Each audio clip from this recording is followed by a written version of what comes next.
Welcome in everyone here to Lancer Live. My name is Sammy O'Brien, alongside here, Ryan Agassi.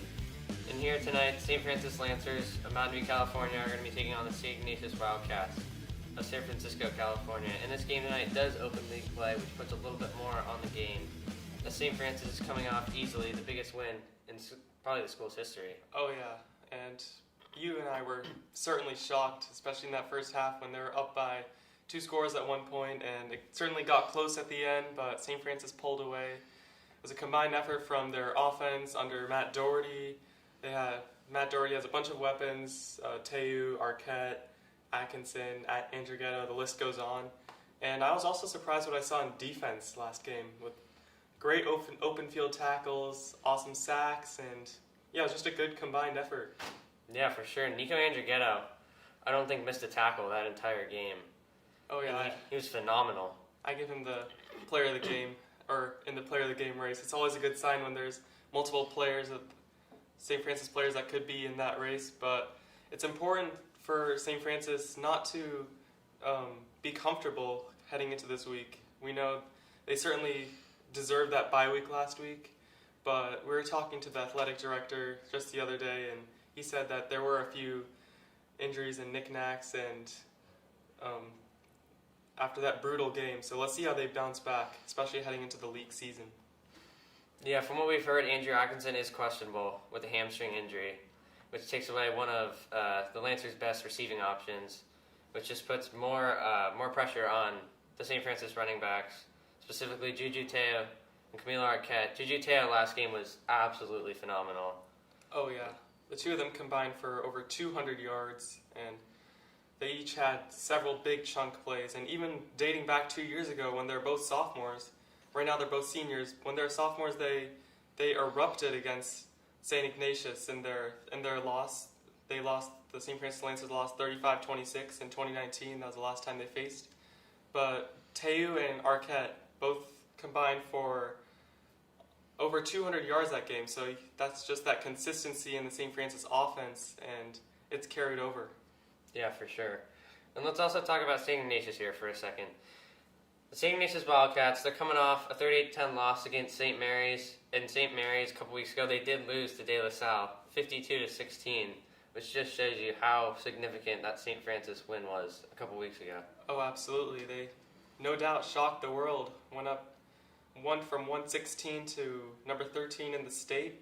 That's a pretty remarkable jump. But yeah, St. Ignatius did upset the St. Francis Lancers 2 years ago, so St. Francis has to remain physical, fast, and apply pressure if they want to continue their already successful early season. Yeah, and we also are being told that Matt Doherty is questionable with a back and knee injury. So it seems like that Josh Perry is going to get the start tonight. Oh yeah, and let's see how St. Francis can react to that. Obviously they love Matt Doherty and his deep ball, but Josh Perry has really remarkable legs. Let's see if the run game can come to life for the St. Francis Lancers. More than it already has, of course. But yeah, this offense is electric, and a couple knickknacks and injuries shouldn't tell the offense otherwise. Yeah, for sure. I mean, we haven't seen much from Josh Perry this year, but what we saw last year shows that he's definitely capable of taking this team very far. Oh yeah, he's definitely in it for the long run, and I think if St. Francis balances their attack in the passing game and running game like they did against De La Salle, I think they should expect some good results. Yeah, for sure. And I think one of the keys to the game, as we talked about before this, is that, like we kind of said already, the run game has to stay strong and stay consistent. Oh yeah, and I agree with that. And another key to the game is limiting those turnovers. We saw that bizarre sequence where there was 4 straight fumbles on 4 consecutive plays. That could have been 2 Lancer drives. And if St. Francis holds onto the ball, limits interceptions, and yeah, then I think they should make the most out of each drive, and yeah. Yeah, as long as Lancers don't play a sloppy game, they should be pretty set here to take home the win. Oh yeah, absolutely, and limiting those flags, and something that De La Salle having trouble with last game, which was also to the benefit of St. Francis. Just playing clean football, and that should help them out. Yeah. Alrighty, we'll see you on the field. This is Ryan Agdassi and Sammy O'Brien. We'll see you in the booth.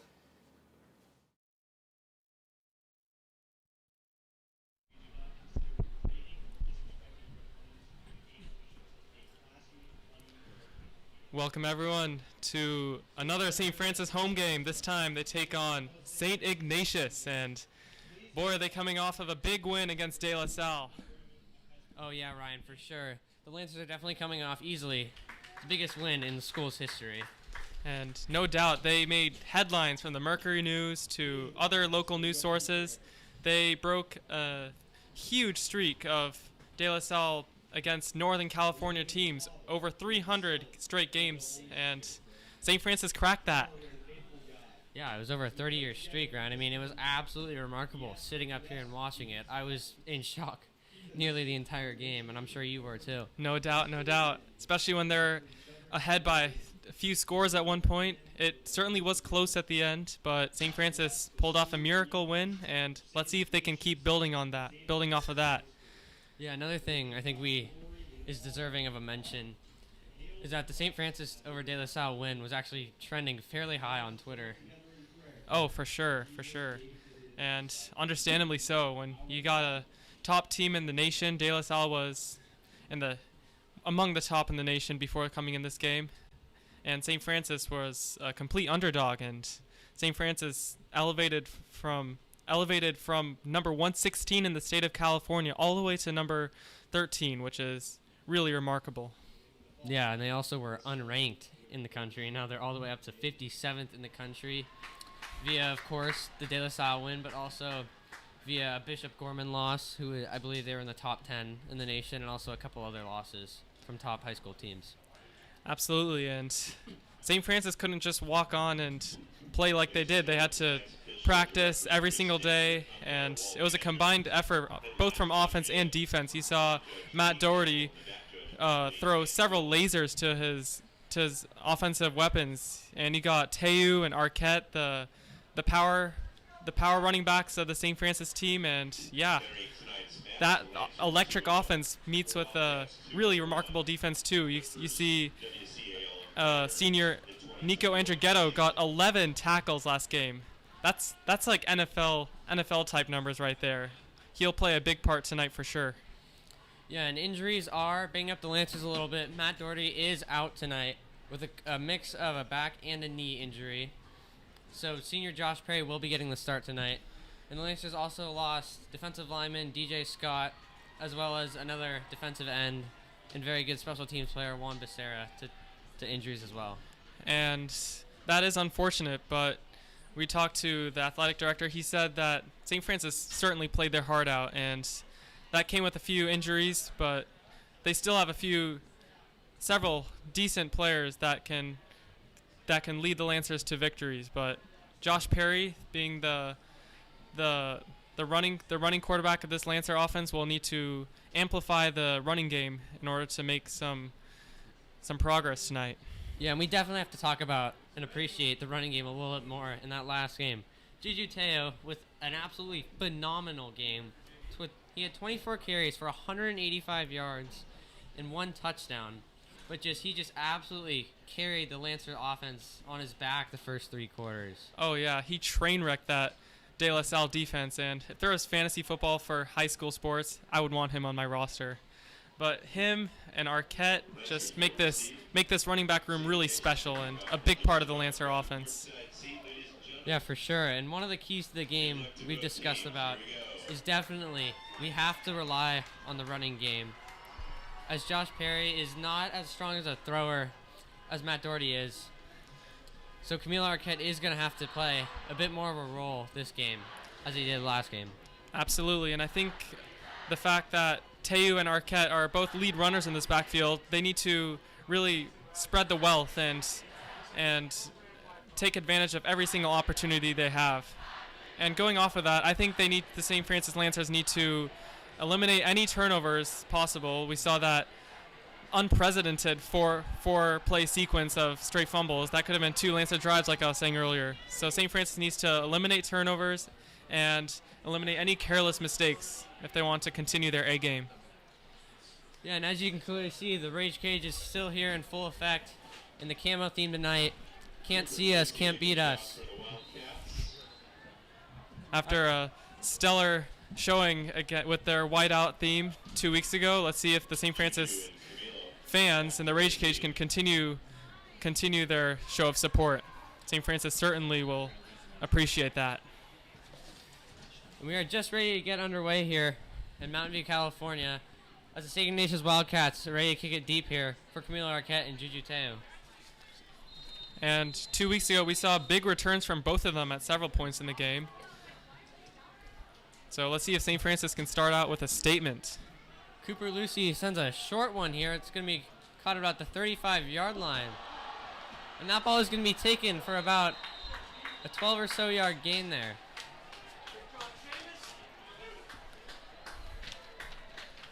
And after De La Salle's kicker sailed pretty much every single kick from a couple weeks ago, it's certainly a surprise for St. Francis to see a short kick like that, but they capitalized and got a few yards off of it. Yeah, Andrew Carrasquillo there with a nice little return to set up the Lancers here with pretty good field position to start off this game.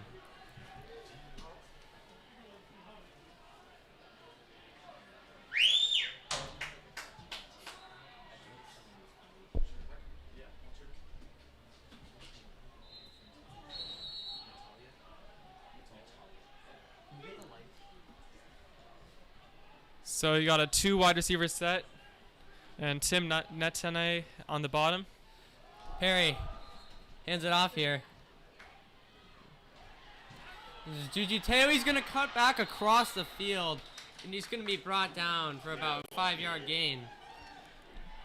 And nice play to start out this game. Juju Teo at least broke, I would say, 5 tackles on that. That was impressive rushing by him. Yeah, and I mean, and this is what Juju Teo is best at. He's very shifty, very quick. Make the defense miss a lot, as we saw clearly in that De La Salle game a couple weeks ago. Absolutely, and he's also a really good complement to Arquette, who's mostly a power back. So having Juju's shiftiness and taking him out and bringing Arquette in later in the game, I think we should see some good things from this Lancer running game. Perry under center here, sending Dylan Golden, another receiver in motion. Perry hands off to Teo, and he's going to take that ball all the way to the 51-yard line for a first down. Seemed to be a bit of confusion on the Lancer sideline before that play, but they converted the sticks, and that's what matters. Yeah, Ryan, I think one thing we haven't even talked about once since that De La Salle game was how great the offensive line played. Mostly anchored by all juniors. Oh, absolutely, and they protected Matt Doherty, who saw most of the action, and that allowed him to throw some safe throws and get some touchdowns. And I think today they'll have a big impact on the running game, as you've seen so far. Perry hands off to Teo. Teo jukes around. And there's a flag on the play as Juju Teo takes that for about a 7-yard gain.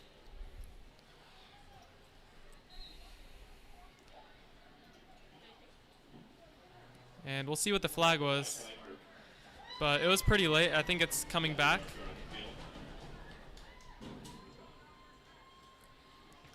But I'm liking what I'm seeing from the Lancer O-line, like you're saying.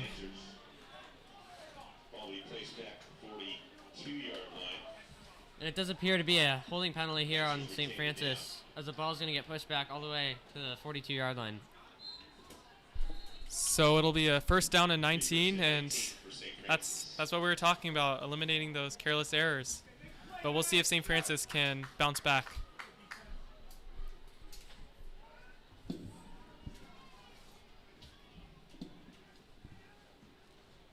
Perry hands it off again to Teo. And Teo's going to cut to the outside. And he's going to take that ball for about 10 or so yards. Back to rear. Juju again around the right side. And they've been feeding Teo so far in the first few minutes of this game. He's second around 10 yards for So that That rush went for about 9 yards, and Teu has been running well so far. Yeah, on almost every handoff Teo's gotten so far, he's made at least one defender miss. Perry under center on the right hash. Hands it off again to Teo, and he's going to power through and take this ball to nearly a first down. It's going to be about 3 yards short here. Around the left end for about 8 yards. And if St. Francis can keep bullying this Saint Ignatius defensive line, and get to the next level, I think they should be in good hands. But third and short, let's see how St. Francis approaches the situation. Be third and around 3 yards for a first down. About 3rd and 4 here. Let's see if Josh Perry's going to drop back to throw. He does have probably his best weapons on the field right now in Tim Neddenane, Andrew Atkinson, and tight end Dylan Golden. Doesn't get much better than that. All three are game changers. Perry hands off again to Teo. And he is going to take this ball for a first down, but there is a flag on the play. Let's hope this one doesn't get called back. Seemed to be a bit of motion before that play snapped. But if this comes back, which it appears to be so, as St. Francis is walking on back, I want to see how St. Francis will approach this new situation of 3rd and long, and if we can see Josh Perry. Ball spotted at 48.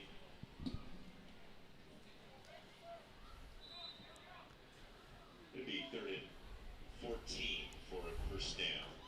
Yeah, so 3rd and 14. You'd think you'd see a pass here, but you really don't know with Josh Perry. We have seen him use his legs.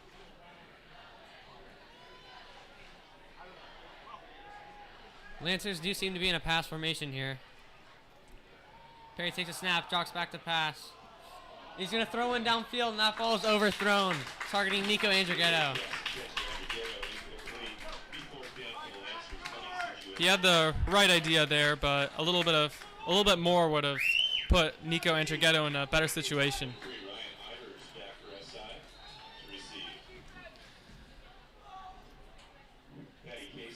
So the first drive for St. Francis took just under 4 minutes, and let's see how St. Francis can do on defense as Patty Casey and company are coming out to kick.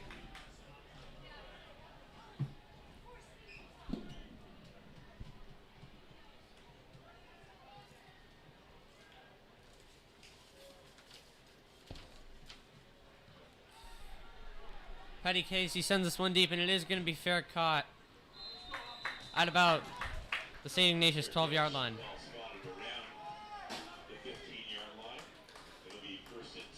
So a long field for St. Ignatius to go through. This is the time that St. Francis needs to make a statement on defense. Yeah, and we know for sure that the St. Francis Lancers defense can definitely make a statement, as they clearly did 2 weeks ago against De La Salle. Yeah, no doubt. They got 5 hurries and 2 sacks last game, and this pass rush needs to continue their excellence if they want to limit St. Ignatius' offense. Ball to 17, 1st and 10, Wildcats.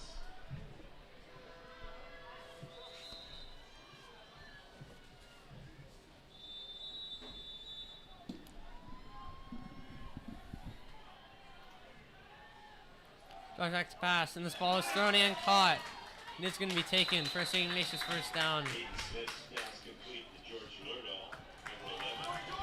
So St. Ignatius is passing early, which could mean some implications for the St. Francis defense, as the SI quarterback is certainly capable of throwing well.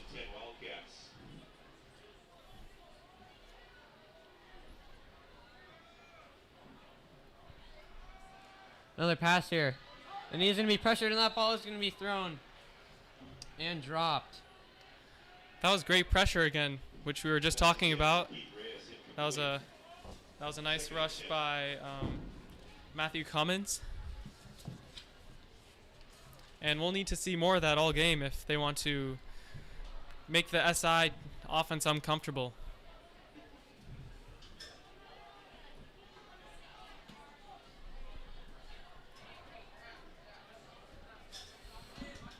St. Ignatius looks to pass here again.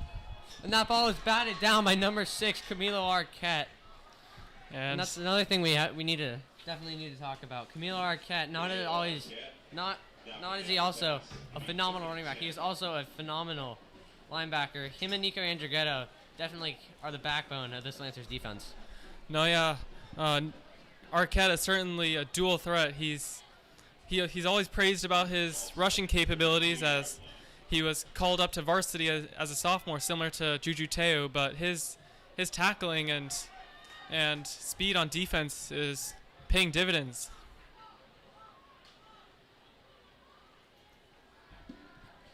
Smith drops back to pass for the Wildcats, and that ball is overthrown. But there is a flag on the play. MJ Artmore was on the coverage there, almost had an interception. And MJ Artmore is another player we definitely need to talk about, Ryan. He was a lockdown corner against De La Salle. Absolutely. Whenever I see his name, I keep picturing that pass breakup he had in crunch time a couple weeks ago. Looked like an NFL cornerback there, looking back, deflecting the ball, as all good cornerbacks do. Yeah, it seemed like the guy he was guarding, definitely had him beat by at least a step, but he was able to recover and bat it down, which is very impressive. Nico Andrighetto is back deep to receive the punt here for the Lancers.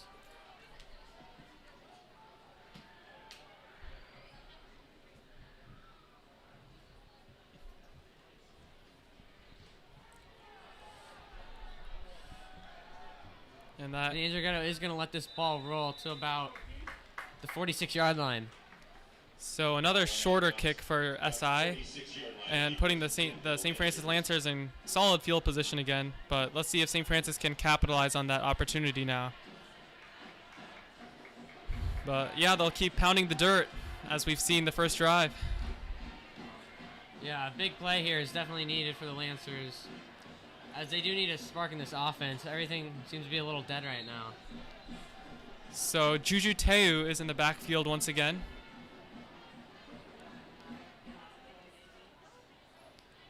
With Nedene and Atkinson and Dylan Golden as his primary targets. Perry hands off to Teo. Teo jukes to the outside, jukes back in, and he makes a lot of people miss, and he has room to run. He's got one man to beat. And Andrew Atkinson's going to set a perfect block, and he's going to take this all the way into the end zone for a Lancers touchdown. Juju Teo, oh my goodness. And just incredible. That's that spark we were talking about as the St. Francis cannon explodes. And Teo just casually got a 55-yard touchdown and continues his already remarkable season.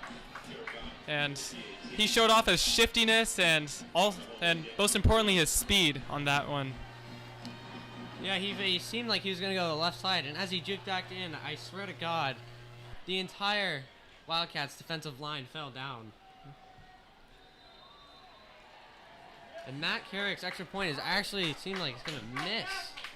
And a rare miss from the almost perfect Matt Carrick, who's received a few offers to play college football, but yeah, 6-0 St. Francis. Great start overall.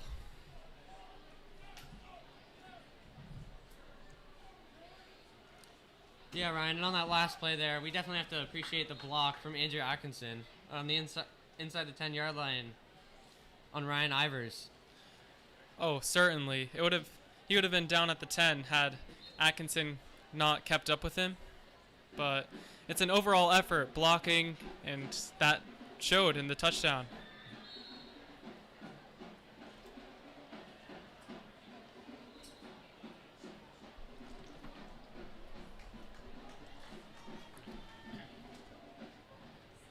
Number 16, Matthew Carrick, kickoff for the Lancers.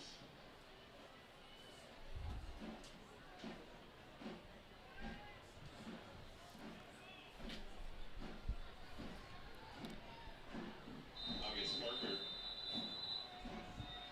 And Ryan Ivers back to receive.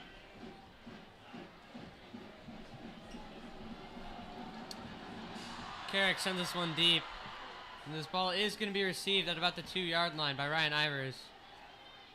And he is going to be brought down fairly quickly, as there is a flag thrown. Does look like number 7, Cyrus Durham, was on there on the tackle.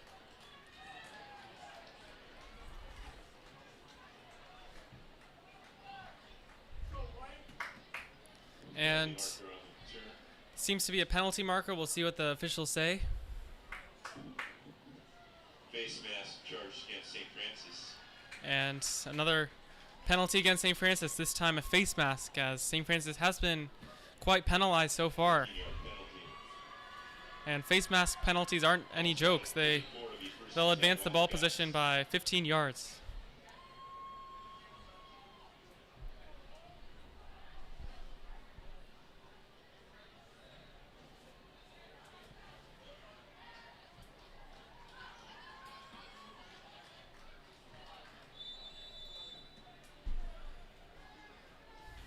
So another opportunity to look at the St. Francis defense. They had a short opportunity last time, as this is a QB sneak. Aiden Smith on the keeper is going to take this ball to the outside, and he's going to get ran out of bounds by number 10, MJ Artmore, for about no gain. Right side, no gain. MJ Armour is a lockdown corner for sure. We were just talking about his dominance last game, and he's made a few big plays so far tonight.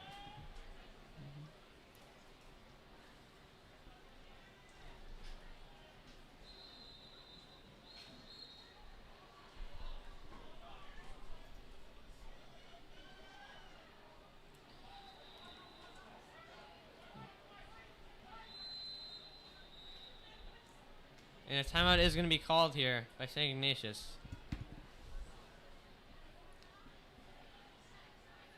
And as awesome as the game was a couple weeks ago, I think it would be cool to see some of the St. Francis backups this week take some action if the St. Francis Lancers get a sizable lead, but we'll see. St. Francis does have a 6-0 lead. Timeout charged to St. Ignatius. Yeah, and so far, Ryan, the Lancers have definitely they developed that strong run game presence early, as we clearly saw in that 55-yard touchdown by Juju Teo. Oh yeah, for sure. And Sammy, do you think we'll be seeing any of Arquette? He hasn't really been seen on offense thus far, as he has had a big role in defense. But what do you think about that? Yeah, I really hope we get to see Camilo Arquette with the ball in his hands a little bit more, as he has been so electric his sophomore and junior year.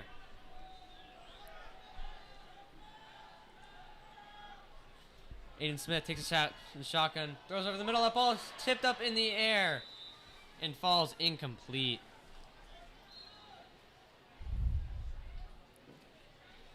Incomplete pass. That ball was in the air forever, it seemed, as the St. Francis defender closest to the ball had his back to the ball, but otherwise that would have been an interception for sure. But 3rd down and 10. I'm liking what I'm seeing from the St. Francis defense.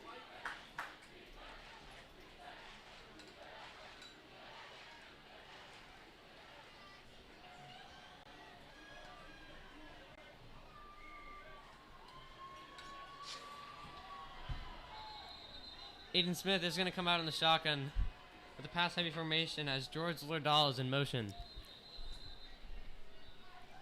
Smith drops back the pass, throws a quick one, and that ball is thrown out of bounds. And that was a great pass rush by Michael Taliali. He got a big-time hurry right there. So St. Francis pass rush has excelled so far. And really that's a big part of this defense, their ability to pressure the quarterback. That will certainly pay them dividends. Yeah, for sure, Ryan. I definitely agree. They've forced some quick throws, which have led to some pretty easy incompletions. And a couple quick stops here for the Lancers in the first quarter.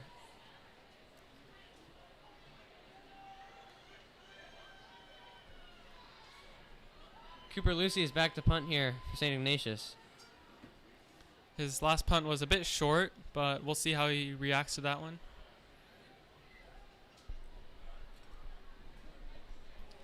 St. Francis is certainly bringing the heat. A little bit longer of a punt this time, as it takes a St. Ignatius roll all the way to the St. Francis 27-yard line. So this will be St. Francis's first full field that they'll need to encounter, as the past few possessions have started relatively close to the 50-yard line. Last time we saw Juju Teu with the remarkable 55-yard run. Let's see how St. Francis, if they can add to that lead.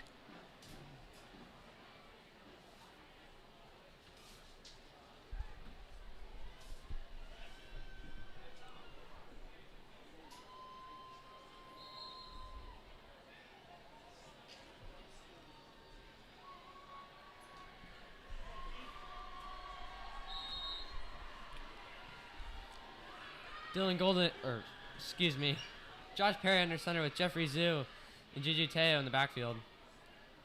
Play action here. And he looks for Andrew Atkinson, and this ball is caught over the middle. And Atkinson is going to take this for about a 19-yard gain. And I like seeing Josh Perry throw the ball. He doesn't get much of the credit, as Doherty is known for his moon balls, but Josh Perry knows how to throw well, and you just saw it right there.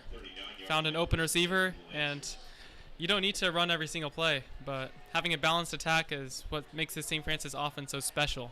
Yeah, Andrew Atkinson ran a nearly perfect route there, as he was wide open and a big target for Josh Perry.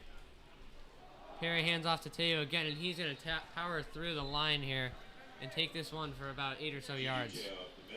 So far in the first 6 minutes, Sammy, we've seen a ton of productive plays by St. Francis. No plays for loss except for a few penalties, but St. Francis is churning the wheels. Yeah, I definitely agree with you, Ryan. They're definitely keeping the Saint Ignatius defense on their toes right now, as they have proved so far that they have a pretty balanced run and air attack.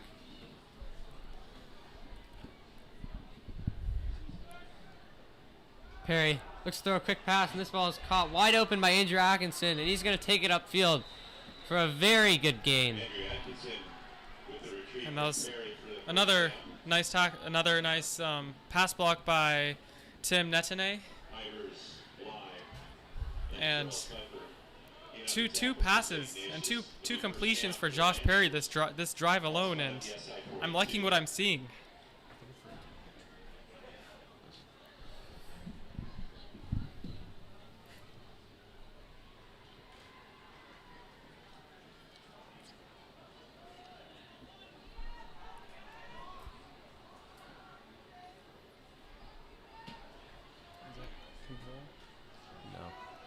Perry hands it off again to Teo, and he is wrapped up and makes multiple defenders miss as he is pulled down back behind the St. Francis line.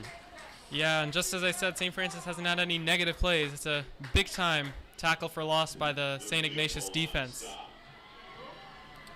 As you saw in that last play there, Juju Teo, he got wrapped up early, broke that first tackle, which salvaged yards, and then he also made a couple more defenders miss. He did get no gain on the play, but it definitely shows you he will not go down without a fight. And honestly, you can't blame Juju Teo on that. He did everything he could, like you're saying. But I'll see how St. Francis bounces back from that tackle for loss. Perry, play action. Rolling out to his right. Big pressure from St. Ignatius. And that ball is thrown, and that ball is caught upfield for a very large gain. Dylan Golden. And are we seeing a new Josh Perry here? He's had 3 huge passes so far, all of them going for first downs, and he was under pressure on that one for sure. Yeah, rolling out to his right, under pressure with 3 Wildcat defensive linemen chasing after him, and he just delivered a perfect throw to Dylan Golden. And that's definitely what you call an improbable pass that was a completion. And really great job by Dylan Golden, who was able to moss the guy and showcase his athleticism, ultimately getting the first down for St. Francis. Perry hands off to Teo. Teo goes out to the right side, makes a defender miss, brings one down. And he's going to take this one to about the first down marker. And this is really the St. Francis offense we saw a couple weeks ago against De La Salle. A balanced point of attack from passing and running. And despite Matt Doherty not feeling great and Josh Perry stepping in, that hasn't really made much of a difference. I've seen Josh Perry have some great throws so far. and St. Francis will need to continue balancing their point of attack. Yeah, and that was a huge stiff arm from Juju Teo there on that last play.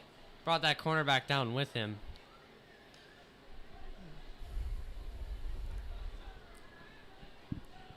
Perry hands it off again to Teo. Teo jukes inside.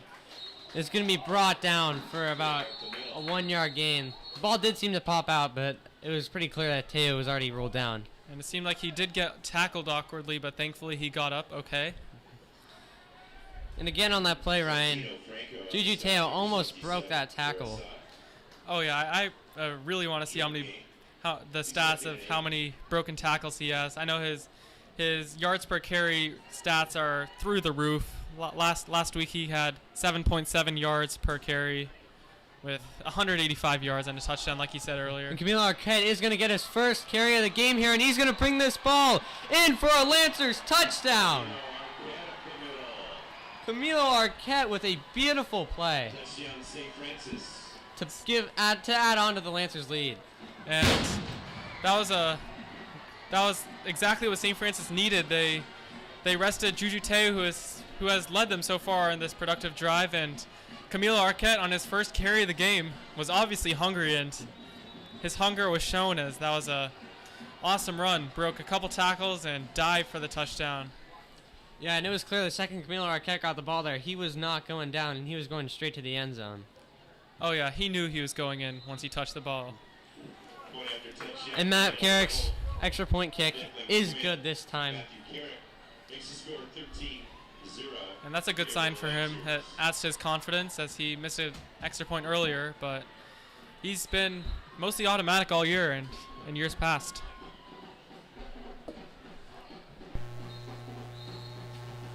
So far, the St. Ignatius defense, Ryan, has definitely looked a little lost out there. They don't know what to do with the run game. They're kind of just standing there with their hands on their hips. Oh yeah, they probably didn't expect to have much work for their safeties, as they probably knew Josh Perry wasn't much of a thrower, but Josh Perry's been keeping them on their toes.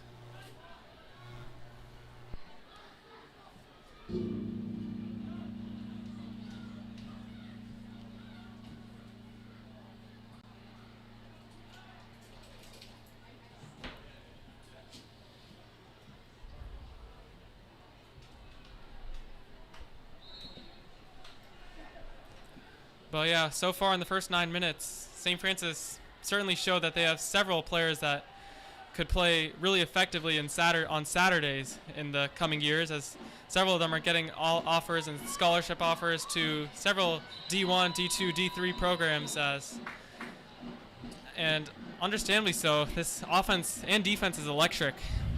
Yeah, all these offers that these Lancers players are receiving are very well deserved. Carrick sends this one deep to about the 8-yard line.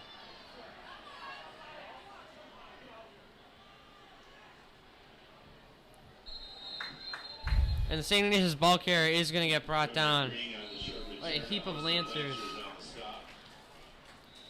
Yeah, that's some great gang tackling by St. Francis, limiting the kick return. Be first and 10 for the Wildcats. Ball will be spun 20-yard line.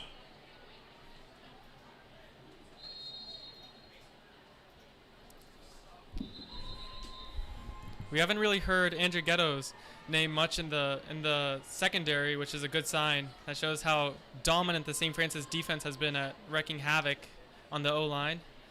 And let's see if the St. Francis can continue applying pressure to make it easier for the corners. Yeah, for sure, Ryan. And so far, Camilo Arquette and MJ Artmore have been playing flawlessly, stopping this Wildcats offense. Play action, and that ball is thrown, and that ball is caught. It is going to be taken to the 30-yard line for a Wildcats first down. And that was another good stop by Nico Andrighetto, preventing a bad situation from getting worse. But it seemed like Camilo Arquette was a half step too far behind, but otherwise that would have been a good pass breakup. Yeah, and that was number 47, Jackson Muzzy, for the St. Ignatius Wildcats there on that play. Lancers, be first and 10 for the Wildcats, the 31.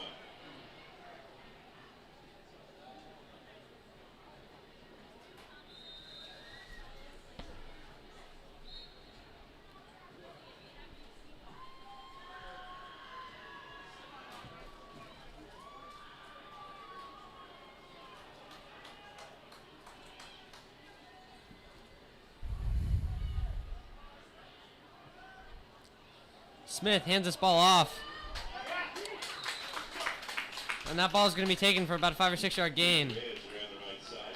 Kickoff for round 5.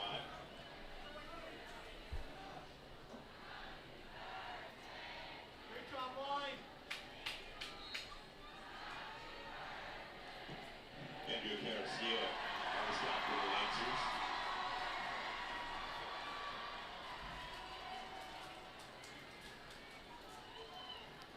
About 100 seconds left in the first quarter, and certainly shows that St. Francis I guess they're showing that they're still dominant, especially after 2 weeks ago. They're not comfortable, and another great gang tackle by the SI defense. Keith Reyes around the left side. Keith Reyes on that play there was surrounded by a heap of Lancer players and did not go down without a fight there. John Williams. But he did not seem to get a yard there. A little bit of motion there, but nothing has been called so far as Smith rolls out to his right and throws one cross body over the top. And that ball is going to be caught for a large gain by Jackson Muzzy. And he had that catch earlier, so it seems like Muzzy is one of the SI quarterback's favorite targets, and suddenly SI's offense is looking pretty electric. Spotted at the 30-yard line, first and 10 Wildcats. Yeah, seems like the Lancers defense kind of fell asleep on that play as Muzzy was able to get over the top of the Lancers DBs.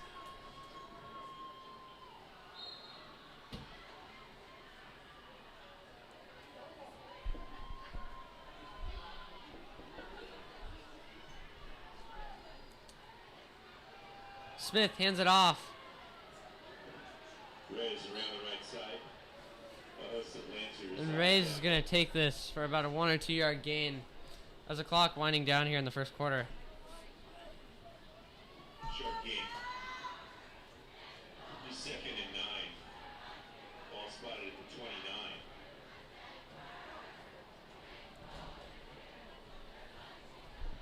And St. Ignatius is going to let this clock wind down to end the first quarter with the Lancers up 13-0, holding a pretty commanding lead so far. And yeah, St. Francis is certainly picking up where they left off and adding to their already successful early season. So 13-0, you'd think they want to continue pounding the dirt, and we saw a few surprises on the St. Francis offense with Josh Perry throwing the ball deep on that last drive of theirs. But yeah, they'll have to continue balancing their point of attack, but for now I think they can continue pounding the dirt. Teu and Arquette certainly can help with that. Yeah, and Teu and Arquette are definitely up to the challenge of pounding the dirt here for the Lancers. Oh yeah, for sure. And this defense, other than the past few plays where they gave up a few deep shots, has played good football so far. We've seen some good pressures, some good open field tackles, and the St. Francis Lancers will need to continue showing their strength on both sides of the ball if they want to continue adding to this lead. And maybe bring in a few backups for us to see. Yeah, I agree, Ryan. The Lancers defensive line has definitely stayed solid here in the first quarter, as every St. Ignatius pass was thrown fairly quickly, which just shows you how good they are at getting pressure quickly on the quarterback.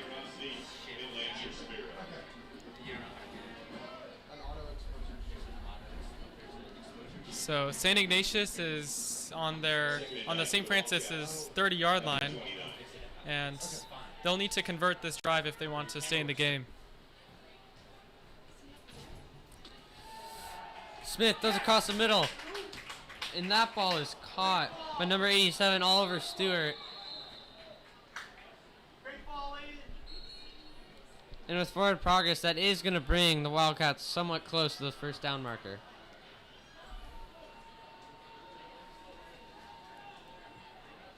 Oliver Stewart on the reception. So it'll be 3rd down and 3. I'm anticipating that they will throw it on this drive since they haven't been getting much from their running game, but the SI quarterback has certainly shown his strength in the passing game thus far.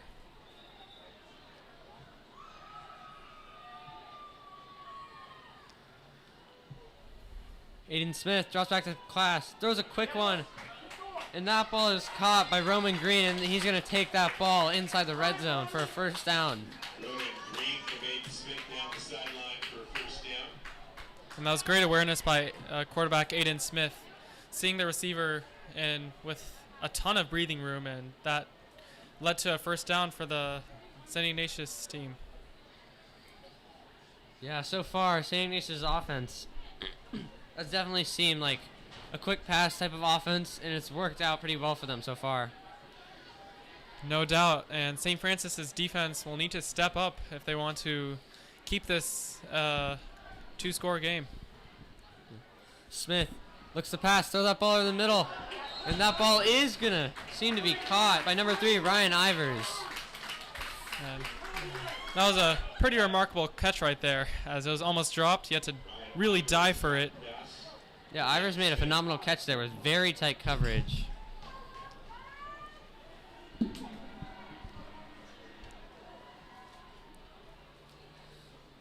Smith drops back to cast again. Oh, and he is going to keep it, and he's going to be brought down at about the 2 or 3 yard line. There is a flag thrown fairly early in the play. We'll see what that call is here in a second.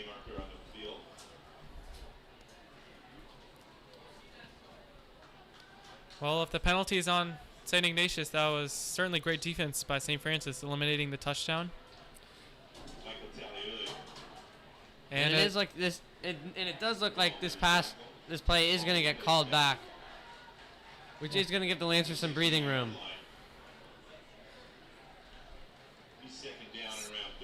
And St. Francis certainly needed some breathing room, like you were saying, as the St. Ignatius team is certainly pounding the dirt and throwing well. So 2nd down and 13. I think they'll probably throw it again with one of their receivers, as St. Francis's secondary is certainly being tested early after a good first few drives. Yeah, and the Lancers haven't been exposed to this quick pass offense so far this year, as against Oak Grove and De La Salle. They do not seem to play like that. As another quick pass here by Aiden Smith, caught by number 6, Roman Green. And he's going to take this one for a first down just inside the 10-yard line for the Wildcats. And guess who tackled him? That was their already dominant Nico Andrighetto with yet another open field tackle. He had 11 last week, and keep expecting him to keep the St. Francis defense intact.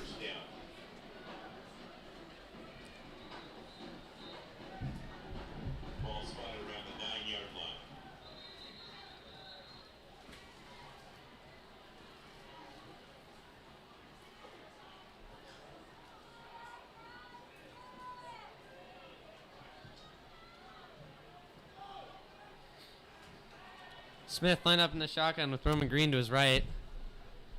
And number 3, Ryan Ivers in motion. Smith rolls out right.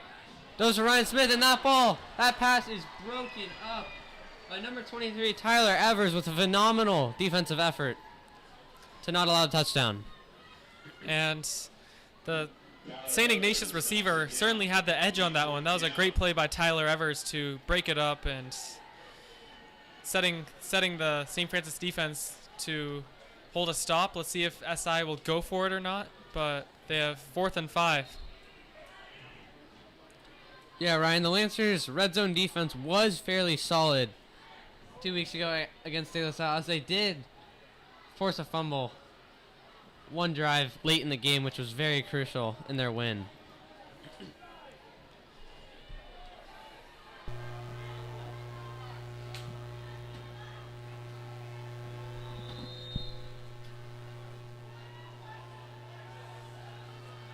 Smith is pressured, throws one up in the back of the end zone. That ball is going to be overthrown, incomplete, which is going to force a 4th down. Great defense there by the Lancers. Oh yeah, and that was another really great pressure. Just caused Aiden Smith to throw it up for dear life, as you had John Williams pressure and a few other defensive linemen come from either side.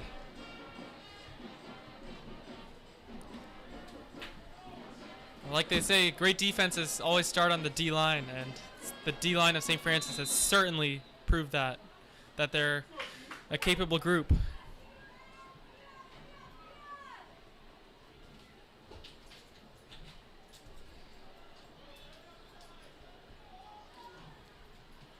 And the Lancers are going to get the ball back here inside their own 10-yard line after that great red zone defensive possession, forcing the turnover on downs.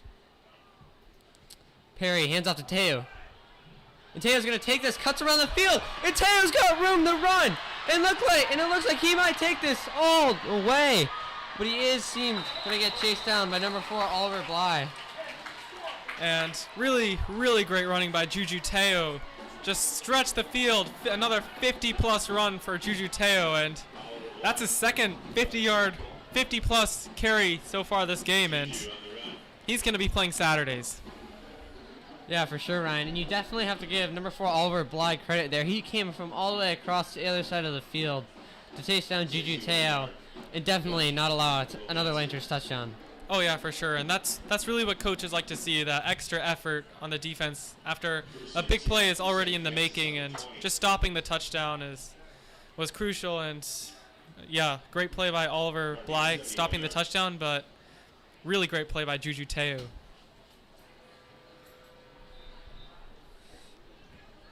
And that phenomenal run by Juju Teo is going to set up a red zone drive here for the Lancers.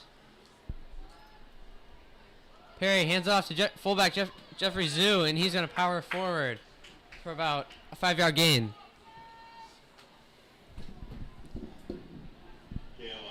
And Juju Teo, even after that 50-plus yard carry, is still in the game, and that really shows how strong he is, as many running backs in that situation would go off and take the rest of the drive off after heading down the field for such a big gain, but Teo's different.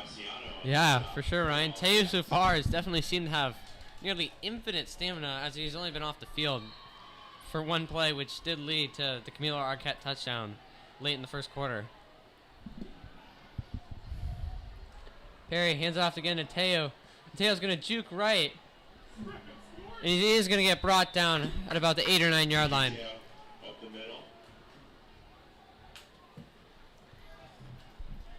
Jackson Guzzi, number 47 on the initial stop. So first down for Juju Teo, as he's just adding to his resume. He had, like we were just saying several times, he had 185 rushing yards last week on 24 carries, a touchdown, and what more can you expect? This guy is crazy in the running game. And I wouldn't be surprised if they continue feeding him, especially this deep in the red zone. Yeah, for sure, Ryan. I think that is a great game plan for the Lancers, as they've clearly showed that here tonight. Perry is going to drop back to pass, and he is going to throw it up for Tim Natane, but that ball is going to be well overthrown, as there was great coverage played there by the Saint Ignatius DB. For sure, that was great coverage. It seemed like Natane could have potentially drawn a flag, as there was quite a bit of contact, but it'll be second down and 9.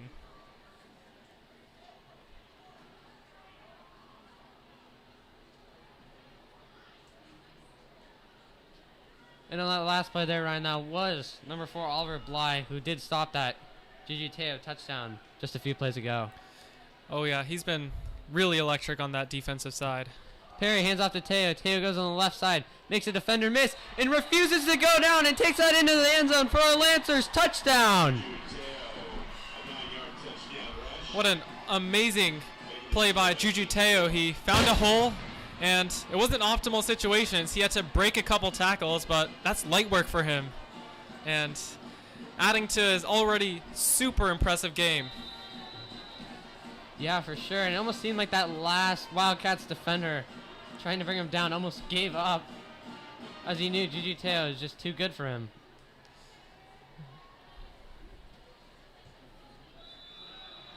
Matt Carrick's extra point kick is up and good, which is going to put the Lancers up 20-0 with 7 minutes and 37 seconds left here in the second quarter.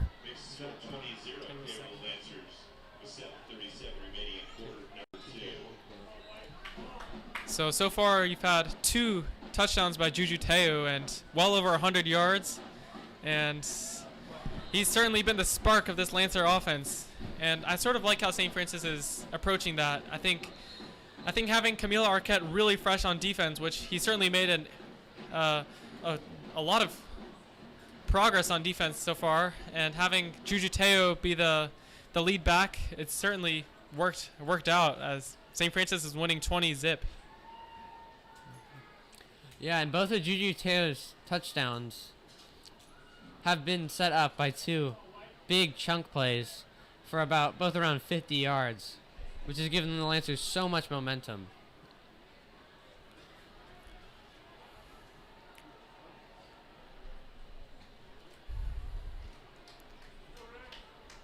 So Matt Carrick is 2 for 3 on extra points. Has been perfect since that first drive as the punting unit, as Carrick is coming back out to sail it deep, as we saw him sail it deep a few times last week.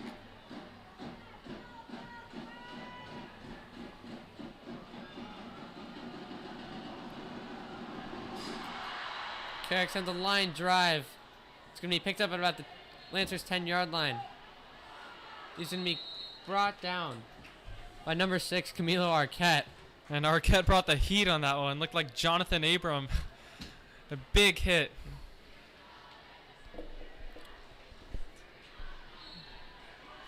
So 7 minutes, 31 seconds left in the first half. Let's see if the St. Ignatius team, their offense, can add some points to the scoreboard. Yeah, they are in desperate need of a score here or something to get them going in this game, as the Lancers defense has been nearly lights out. Let's see what Aiden Smith and company can do. And I think if the Lancers can force a 3-and-out here, they definitely can get another offensive drive and another shot at the end zone before the end of the first half. Smith hands the ball off with big pressure in the backfield, but he is going to break the tackle. A big hit there on the play.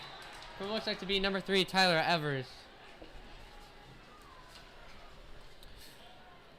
And Matthew Cummings got into the backfield very quickly there for the Lancers, but just couldn't finish off the tackle. Yeah, that would have been a very impressive tackle for loss, but Tyler Evers brought the heat.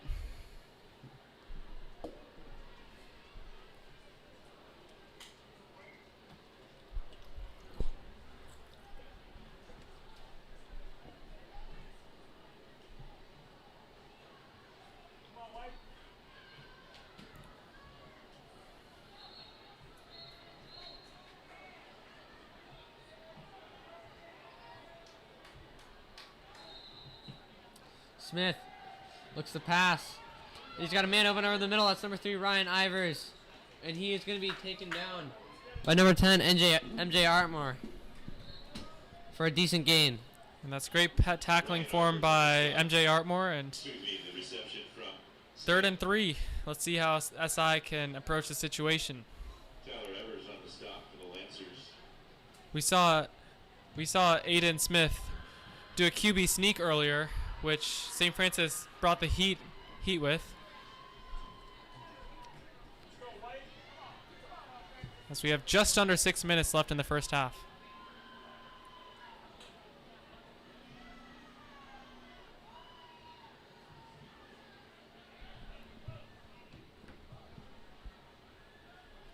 Smith looks to pass, throw this ball over the middle, and he has a man open. And that is going to lead to a Wildcats first down.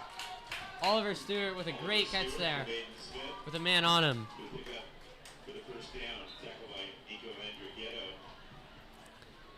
And Nico Andrighetto was on the coverage there, but Oliver Stewart was just a little bit too big for him. Around the 48-yard line, 1st and 10 for the Wildcats.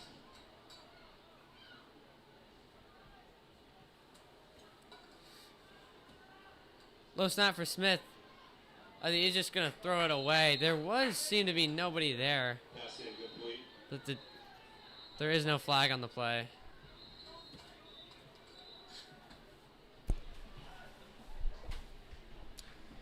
So Aiden Smith so far has shown how great of a quarterback he is. And ultimately, it's the St. Francis defense that is preventing them from scoring points. Yeah, we've said this time and time again. The St. Francis defensive line has been applying pressure almost every play all night, which has forced Eden Smith to make some very quick throws.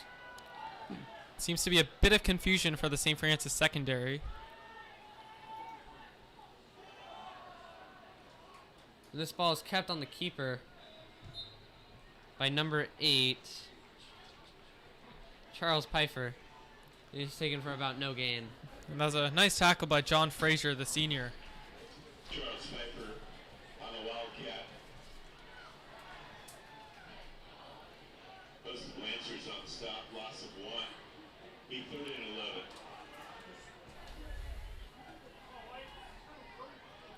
So 3rd down and 11. We haven't really seen much from this St. Ignatius rushing game, so expect another pass by Aiden Smith.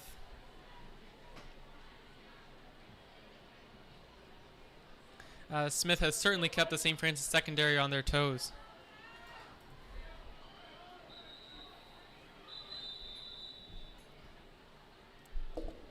A timeout is going to get called here by St. Ignatius. Timeout charge to St. Ignatius, their second of the first half.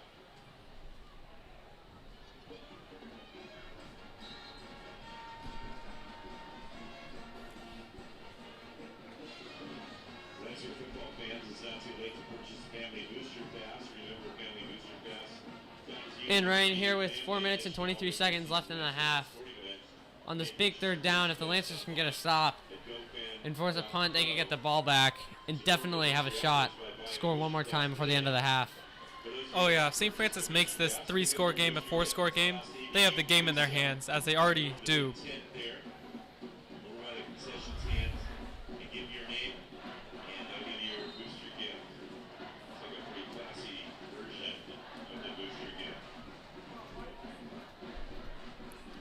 And the St. Francis crowd is making noise in the rage cage. Yeah, they all seem to know how big of a 3rd down this is.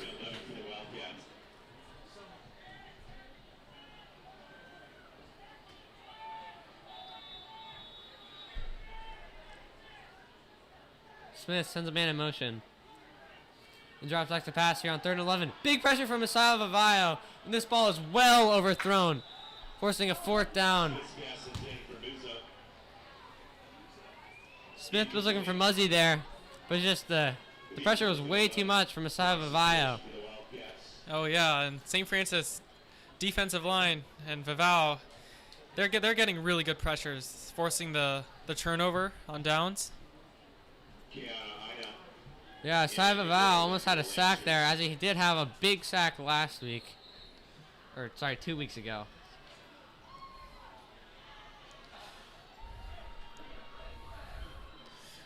Yeah, on top of that, he did get 3 hurries last week, as he certainly got a hurry just now.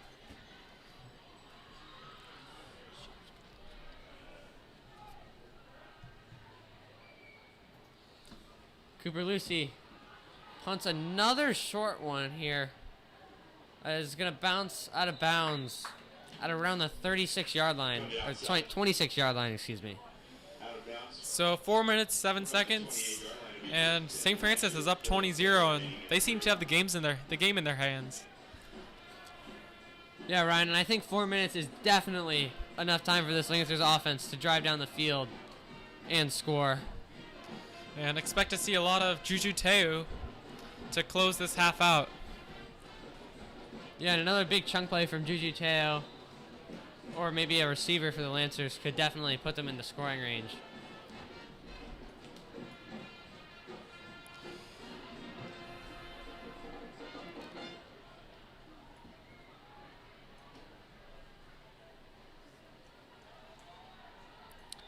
Perry under center, hands off to Teo, and Teo breaks free, and he's going to take this ball down for about a 15 or so yard gain.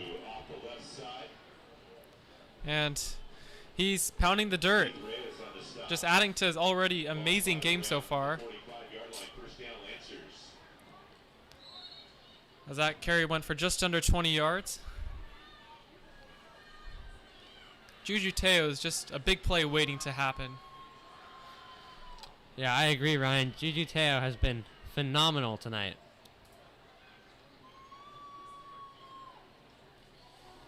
Perry hands off to Teo again, and Teo makes a man miss and is spun down for about a 7 or 8 yard gain. Off the left side. Charles Pfeiffer, number 8. The senior safety. And you know when a running back is having a good day when an 8-yard gain seems like nothing. And around As 2, ball spotted. Juju Teo has well over 100 rushing yards, and he's going to keep pounding the dirt for the St. Francis offense. Yeah, for sure, Ryan. He definitely keeps the Wildcats defense on their toes. As we know, St. Francis has many good passing options as well. As Perry does drop back to pass and tucks the ball down, and he is going to run for it as a flag is thrown on the play. But if this call stands, Josh Perry is going to have a first down for the Lancers. Benjamin Boyd, number 10 on the initial stop. And this flag is against St. Francis, so it will be coming back. Penalty marker on the field. But that was great awareness by Josh Perry. Had that play counted. You saw a good use of his legs. Holding charge against the Lancers. So with 2 minutes and 52 seconds, I think they want to continue pounding the dirt with Juju Teo, and hopefully for them to get some more points on the board. And St. Francis. I don't know about you, Sammy, but I'm curious to see how the backups will do if Coach Calcagno makes that decision to play them, which I'm sure he's probably comfortable putting them in with their sizable lead. Yeah, I agree, Ryan. Let's see if the Lancers can pull off a successful 2-minute drill here with 60 yards to go. Teo is wrapped up and brought down for a 1 or 2 yard loss. And that's the first time tonight we've seen Juju Teo get tackled for a loss of yards, as it just shows you how well he's been playing tonight. Little help from Seamus Hawkins. Loss in the down. We 3rd and 16 for St. Francis, first down.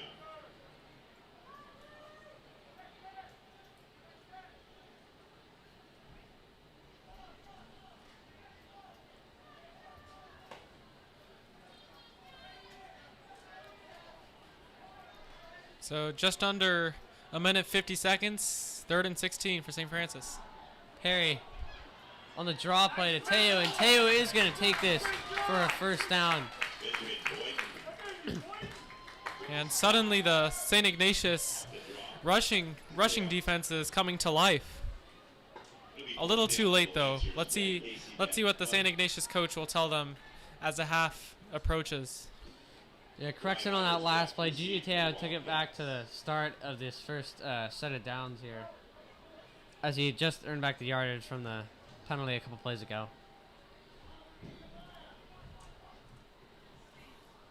So with a minute approaching, we'll see if Aiden Smith will take some deep shots, add a few points to the board to make them feel better at the half.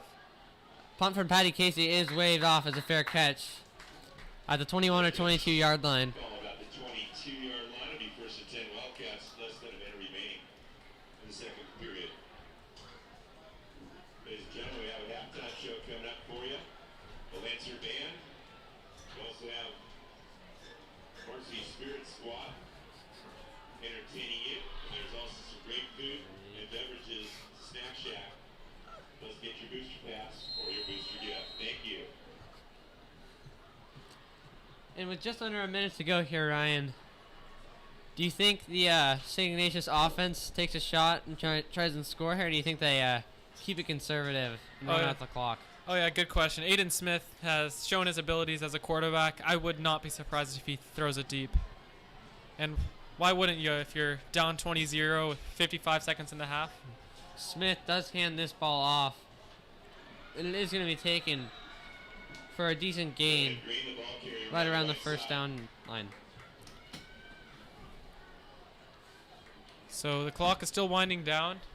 It appears that St. Ignatius is content with where they at as they were handing that ball off, and they didn't hand off the ball much earlier in this game.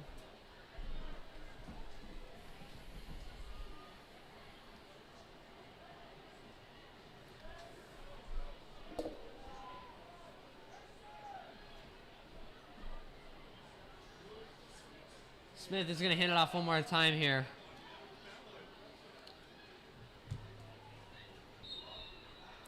And Roman Green is going to get brought down on a heap of Lancer players to run out the half. Halftime here, Ryan. Playing phenomenal so far. Holding a 20-0 shutout. Give Juju Teo the game ball already. The man has had a dominant with a capital D, dominant game so far, leading the St. Francis offense to an impressive rushing game so far. As you saw, Juju Teo got 2 touchdowns, a few big chunk plays, and even Arquette, he came in for a play on the rushing side of the ball, and he got a touchdown. So what do you think about the St. Francis defense, though, so far, as they've been holding up quite well? Oh, yeah, Ryan. I think for sure the St. Francis defense has been playing nearly flawless. They did have that one drive where they have let up a couple chunk plays, and they did have that one drive where St. Ignatius was in their own red zone, but they were able to hold them and force a turnover on downs with the help of a holding penalty. Oh, yeah, absolutely. And good defenses are able to make stops in the red zone, and you saw St. Francis do just that. They allowed some chunk plays, yeah, but their red zone defense and ultimately creating some turnovers on the ball are certainly what makes the scoreboard 20-0.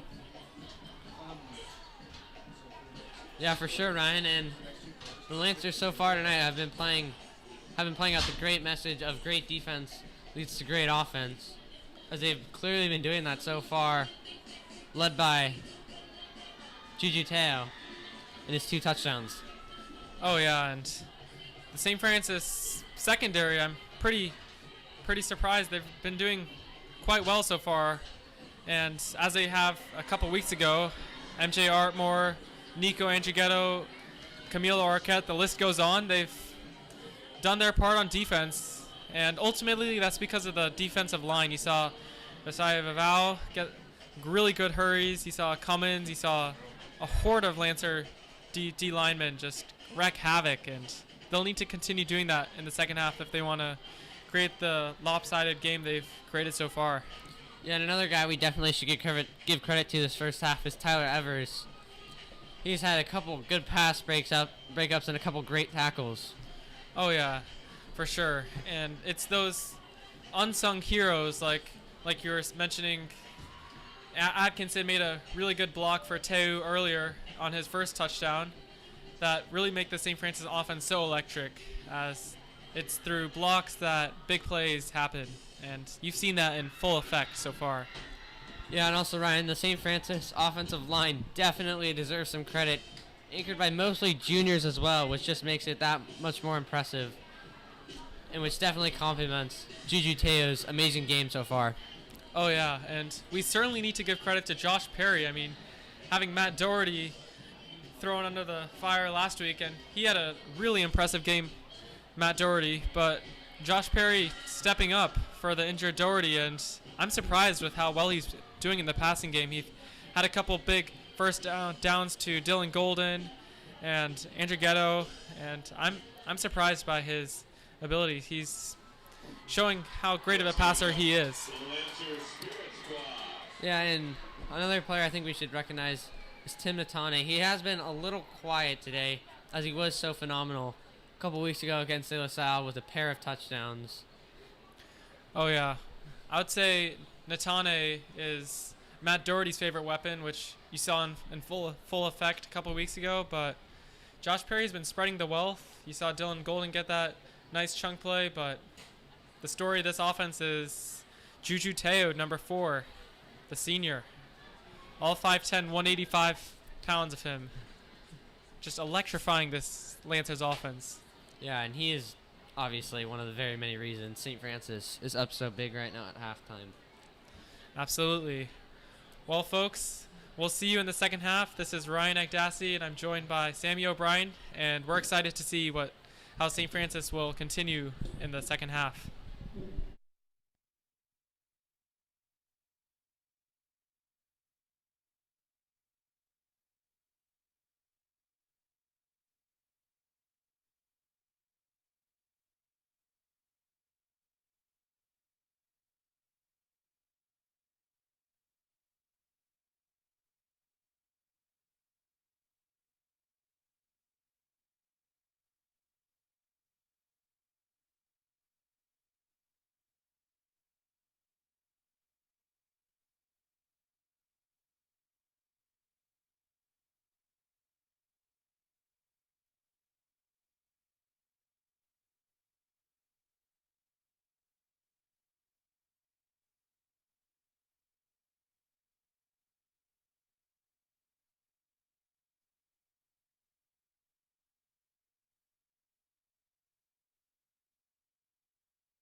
And welcome back here to Lancer Live.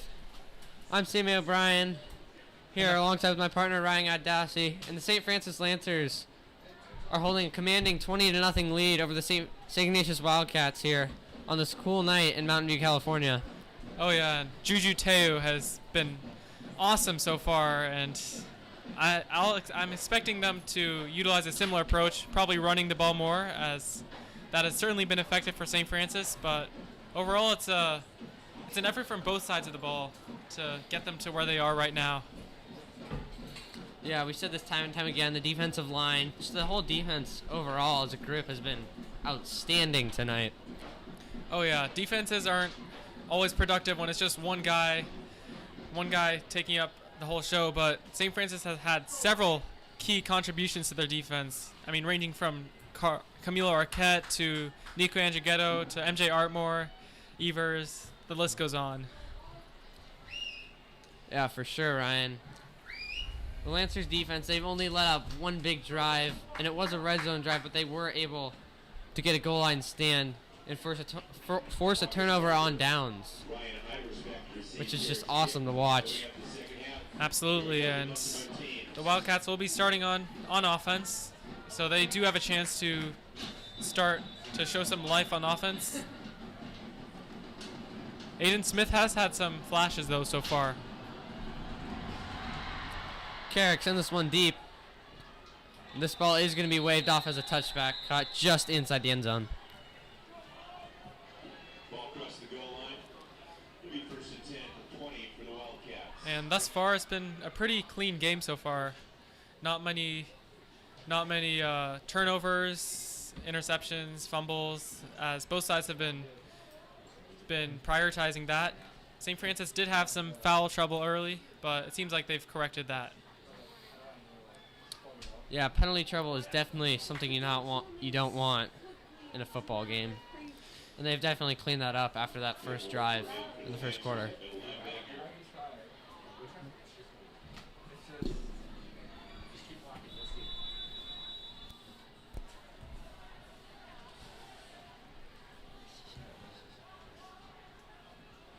Smith looks to pass.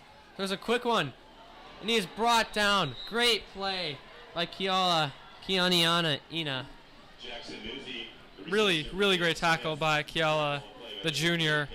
And he prevented a big play from happening. So it'll be 2nd down and 13. So that was a tackle for loss for number 3, Kiala. Yeah, you got to give Kiana Ina credit there. And Jackson Muzzy is a big dude, and he just took him out super quickly.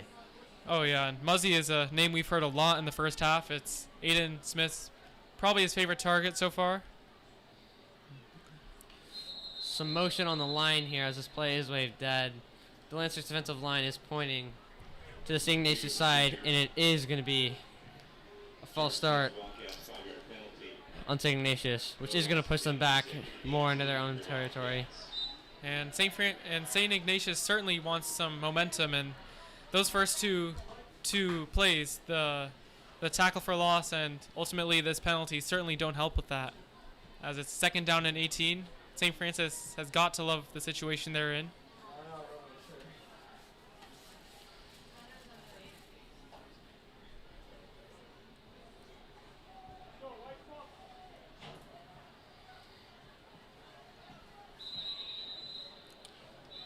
Another flag is thrown. It looks like it is going to be a delay of game on the St. Ignatius offense, which is going to push them back inside their own 10-yard line.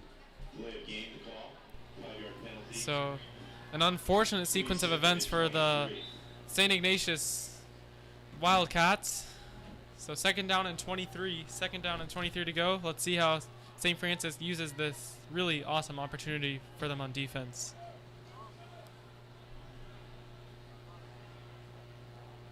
Jackson Muzzy in motion. Smith in his own end zone. Looks to throw, and that ball is going to be intercepted by Kiala. He's going to be brought down at about the 11-yard line, giving the Lancers great field position and setting them up to score. And that's exactly what St. Francis needed on that 2nd down and 23, and certainly what St. Ignatius was not hoping for to happen, as that was a really great anticipation by Kianaina, and seemed like he bobbled the ball a little bit, but he got it, and that's all that matters. St. Francis ball at the 11-yard line.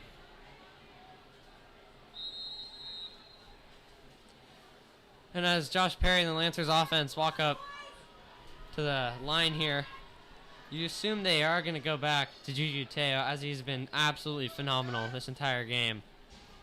And they do just that, as he jukes inside, makes a couple defenders miss. Ooh, big stiff arm as he breaks free, and he does look like he is going to take it to about the 1-yard line. Beautiful play there from Juju Teo, as once again, as he shows, he has so much fight left in him and refuses to go down, as he nearly took that one into the end zone.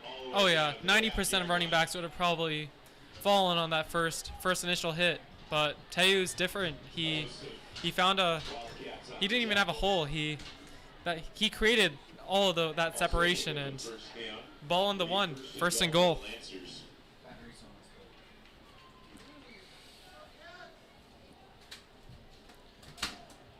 With the Lancers inside the 1-yard line here, you think they may bring Camilo Arquette, the power back, onto the field, but they don't, and they go back to Teo, as he is going to walk in nearly untouched for another Lancers touchdown, and that's his 3rd of the game.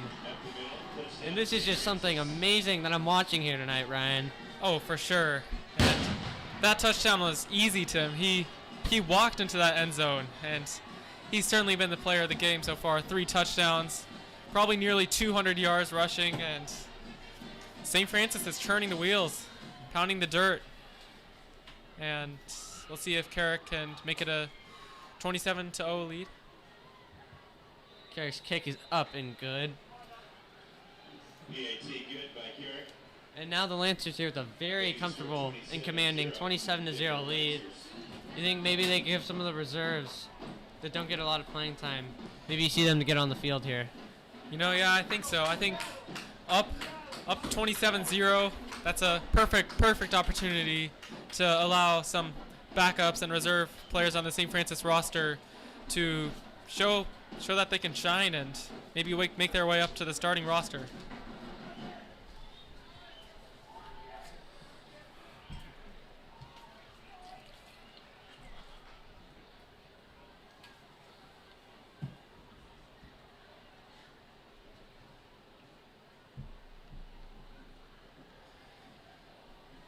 But so far in the first half and in this drive, St. Francis shows to be adding on to their success in the past game.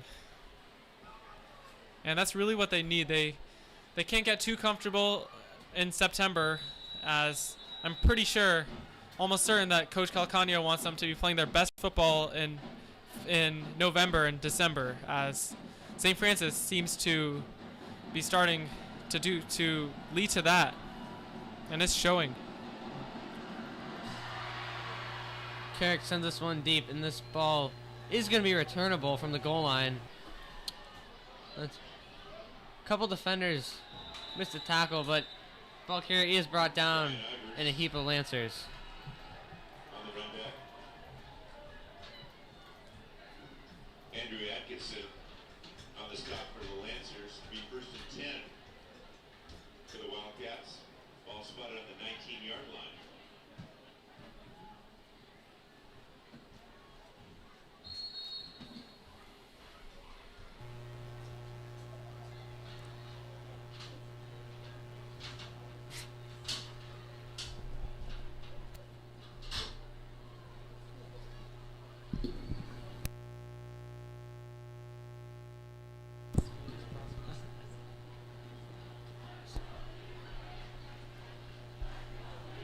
First down. Smith hands the ball off to number 22, Keith Reyes, and he's going to take it for about a 3-yard gain and bring up 2nd down for the Wildcats. Keith Reyes on the short run.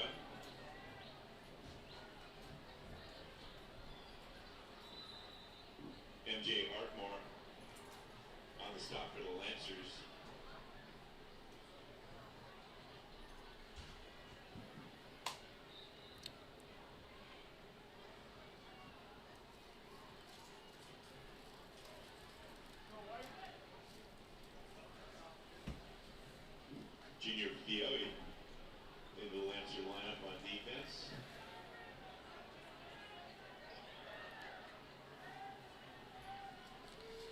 Smith drops back the pass. Quick pressure and a quick pass, and that ball is caught. And the receiver is going to get brought down around the 30-yard line by numerous Lancer defenders.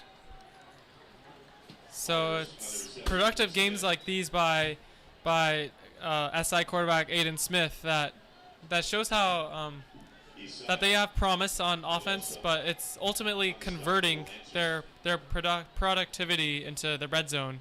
And that's really where St. Francis's defense really excels. It's that red zone defense, and that's why you see the score say 0 for the guests. Yeah, in a game like this where St. Ignatius hasn't been able to do much, you do have to give Aiden Smith some credit in dealing with the quick pressure from the Lancers' defensive line and getting off quick throws for productive gains. Charles Pryor takes it on the Wildcat. He is going to launch one and throw into heavy coverage, and there is going to be a pass interference call on MJ Artmore, and that's unfortunate. And it looked like they did have an opportunity to come away with the ball, but it seems like the penalty would have been a factor either way. Pass interference charge against the Lancers. 15-yard penalty, automatic first down.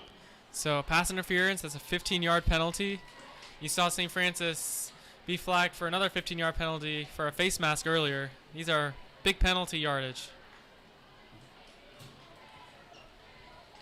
Yeah, and these 15-yard penalties that the Lancers are giving to the Wildcats are some of their biggest boosts on offense.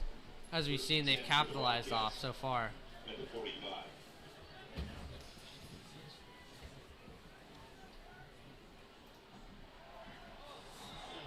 That ball is going to drop loose here, but it does look like a Wildcat player is going to fall on top of it.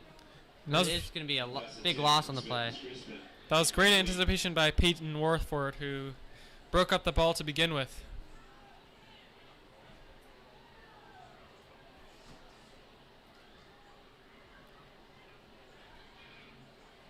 And I don't know about you, but this O-line of St. Ignatius looks a bit tired after having St. Francis's D-line wreak havoc all game long. You've seen several pressures, and that has made quarterback Aiden Smith really uncomfortable so far.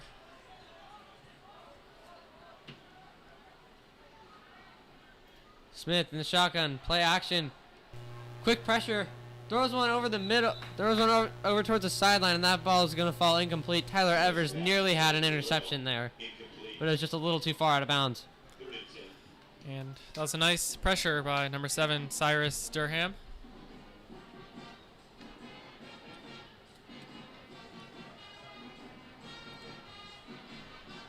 And Cyrus Durham, Ryan, is a player we haven't talked much about, but he's very good at getting pressure on the quarterback quickly. He doesn't seem to get all too many sacks, but he still definitely makes a very big impact for this Lancers defense. Absolutely, and I'm certainly excited to see him and many other Lancer defenders make some moves on this O-line of St. Ignatius. Smith driving back, pass is pressured. Takes off to run, jukes out a defender, and is going to be brought down at about the 46-yard line for a decent gain and bringing the Wildcats close to the first down marker. So something about Aiden Smith, he knows how to escape pressures. I think if it was another quarterback, perhaps more immobile, then St. Francis would have had several sacks. But as that play is ruled dead after a couple yard gain. Fumble did seem to happen on the play, and a couple Lancer players are pointing the ball is in their direction. We'll see what the call is here in a second. And it is going to be Lancer's ball on a sloppy play there from St. Ignatius. Yeah, I'm not too sure why St. Ignatius elected to do a QB sneak when they have been pretty successful in the option plays, but that's another big time stop by the St. Francis defense.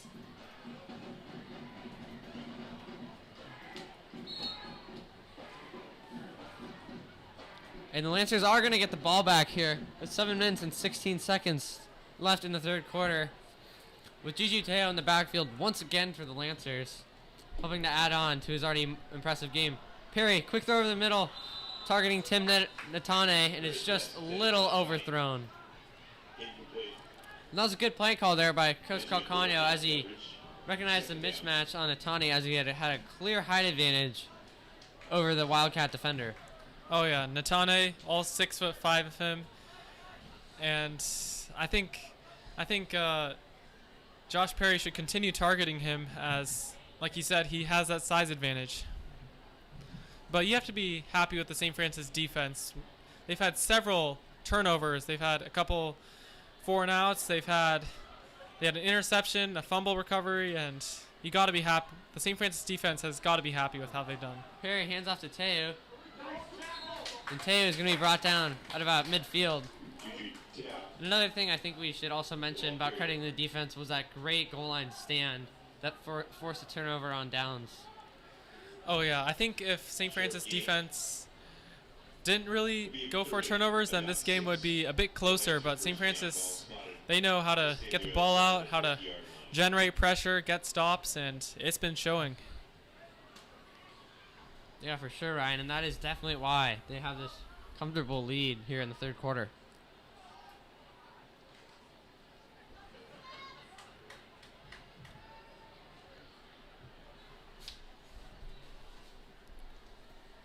And you got a few backups coming in. You have number 87, Riley Long, seeing some action. Perry hands that ball off to Teo, and he's going to take it very close to the first down marker.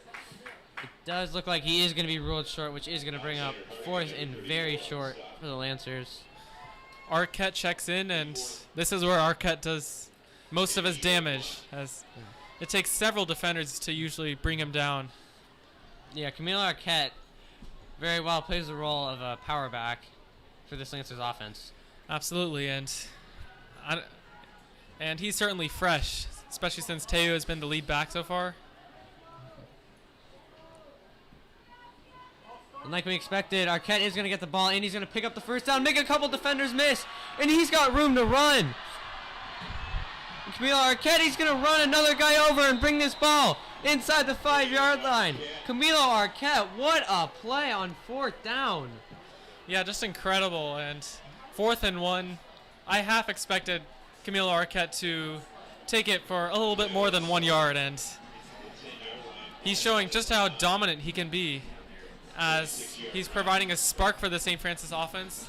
Juju Teo has had likely over 20 carries so far, and he's probably a bit worn up, but Arquette just bringing a new light to this offense. Yeah, that was Camilo Arquette. That was only his second carry of the game, but his 2 carries of the game, first being that touchdown, his 2 carries have been very important so far in this game, as he is going to get to stay in the game. And the Perry gives a fullback dive to Jeffrey Zhu, and he's going to be brought down in a pile very close to the goal line. He's going to be ruled short inside the 1-yard line. And Juju Teo is coming back onto the field here, which you don't really seem to expect in this power back situation, which, as we said not that long ago, Camilo Arquette fills perfectly. But we'll see what Coach Calcano has drawn up here for the Lancers offense. Oh yeah, and if you think Teo is tired, then he's certainly not. But as this one goes to the fullback, Zhu. Jeffrey Zhu is going to take that in for another Lancers touchdown, just adding on to their lead. And once again, just showing how great this running offense is. Oh, absolutely, and 5 rushing touchdowns certainly supports that notion, as St. Francis has been pounding the dirt.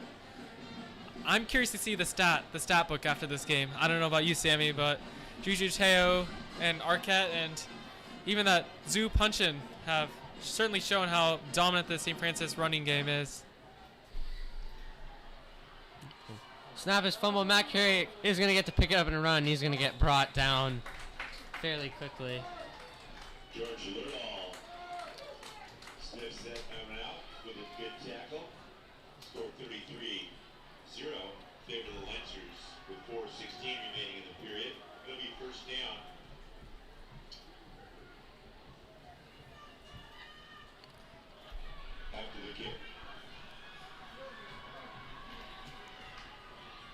So yeah, the last time these two teams faced off was October of 2019, almost 2 years ago, as St. Ignatius bested the St. Francis Lancers by a score of 35-26. St. Francis is obviously turning the tables and showing revenge.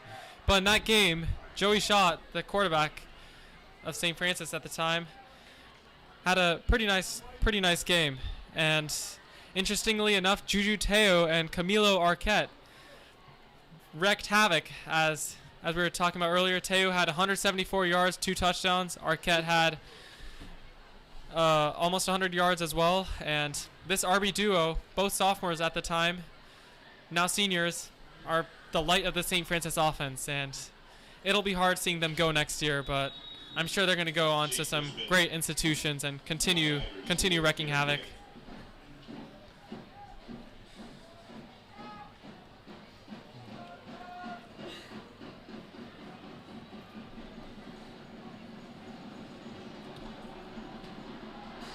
Matt Carrot sends this one deep, and this ball is going to bounce out of the back of the end zone for a touchback. Ball will be spun on the 20.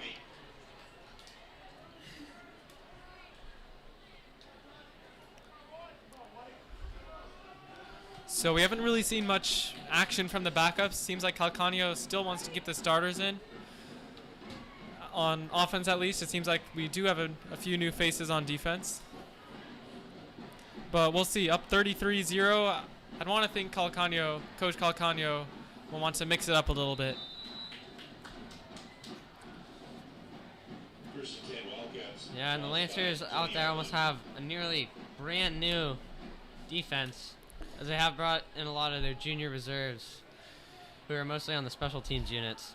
Yeah, you got Declan Quinn and several others, Sawyer Hughes, and let's see how these younger varsity athletes perform. That ball is taken for a short gain by Keith Reyes. Keith Reyes, the ball carrier. Stopped by number 3, Kiana Aina.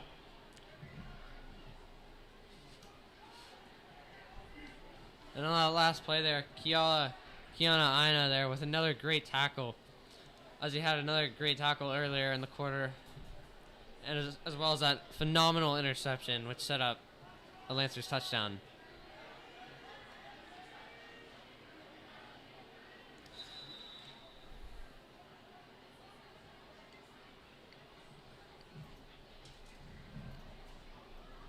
Timeout on the field.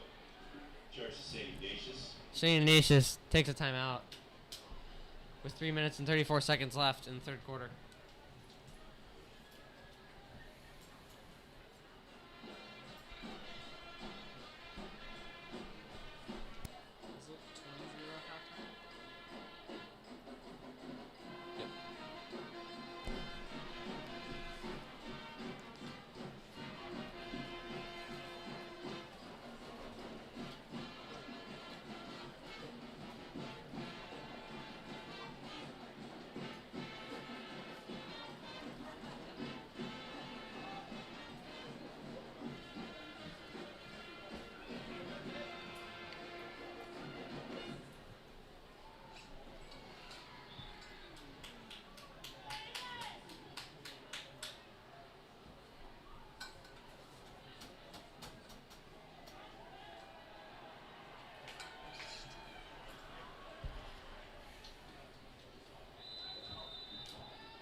Smith lines up in the shotgun with an empty backfield. He's going to whip a quick pass, and he's brought down by a great hit there.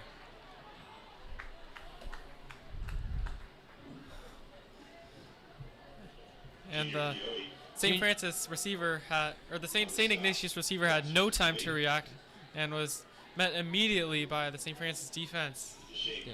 Junior Fiore there with a huge hit. He's definitely rocked up that St. Ignatius receiver. Oh yeah, we heard that hit all the way from here. And you can tell that the St. Francis defense is emphasizing gang tackling and getting the receivers on the ground. Smith, another quick pass. And that is going to be taken for a sizable gain and give the Wildcats a first down. Ryan Ivers.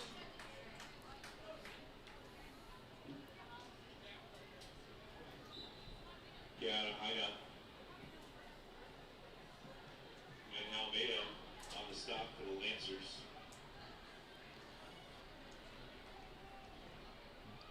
First 10 Wildcats, ball spotted 38.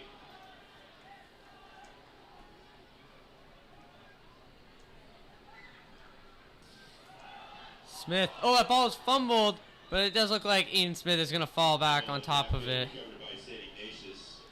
It is going to result in a 2-yard loss on the play, bringing up second down and about 12 yards to go for the Saint Ignatius Wildcats. Lost on the down. There does seem to be some miscommunication between Aiden Smith and his center, as they did have a fumble on the previous drive, which St. Francis fell on top of. But we'll see how St. Ignatius reacts to that. Yeah, St. Ignatius has played a little bit of a sloppy game so far tonight with that interception and now a couple fumbles.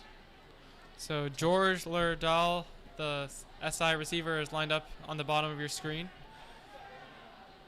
Smith looks to throw, decides against it, and he's going to try and run. He's going to be brought down by number 81, John Frazier, with a great tackle for loss. And he had a really amazing play earlier in this game on the defensive side of the ball. He's been a really good addition to their St. Francis defensive line. And he got the sack right there. Third and 13. Yeah, John Frazier was all over that play. He did not fall for Aiden Smith's pump fake. And then he was able to get the sack fairly easily. And it's about time that the St. Francis Lancers follow through with their pressures and get the sack, as Aiden Smith certainly is a shifty quarterback. But it certainly is rewarding as a defensive line to finish through and get the sacks. They've wreaked havoc all game, probably have almost double-digit, if not double-digit, pressures. Yeah. Lancers sent a 4-man rush here on 3rd and long, and Smith winds up and throws one deep, and that ball is going to be caught for St. Ignatius first down. Monroe Barnum for the first down. Monroe Barman with a great catch there for the Wildcats, Andrew Carrasquillo. and just got them out of the deep hole to keep their drive alive. So with just under 20 seconds left to go, we'll probably be seeing some fourth quarter action, as there doesn't seem to be much time left. We'll see. Aiden Smith is lined up.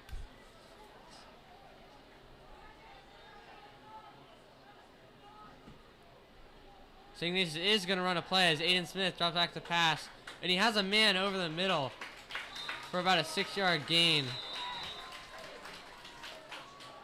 And that once again was his tight end Oliver Stewart, who has proved to be one of his favorite targets tonight. Oliver Stewart. And with the third quarter just coming to an end, the St. Francis Lancers are up 33-0 on the St. Ignatius Wildcats, playing a very dominant game on both sides of the ball. Obviously, the main highlight, Ryan, has been their running offense, as we have talked about constantly through this game. Oh, They yeah. definitely deserve the credit. Without a doubt. 5 touchdowns. Tons of big chunk plays by both Juju Teu and Camilo Arquette. Arquette only came in for a couple plays, but both of his opportunities led to big time plays, both the touchdown and the chunk play. And up 20-0 at the half. They had 13 points this third quarter, so definitely not showing signs of slowing down. Yeah, for sure, Ryan. We'll see what the Lancers do here, because on defense they did have a lot of second string and backup players in. We'll see if they'll do the same here on offense. Yeah, I'm curious to see what they do on offense. They've mostly been relying on their lead running backs and receivers and tight end Dylan Golden. I'm curious to see if they bring in some backups, say Kushal Chatterjee, on the offensive side of the ball.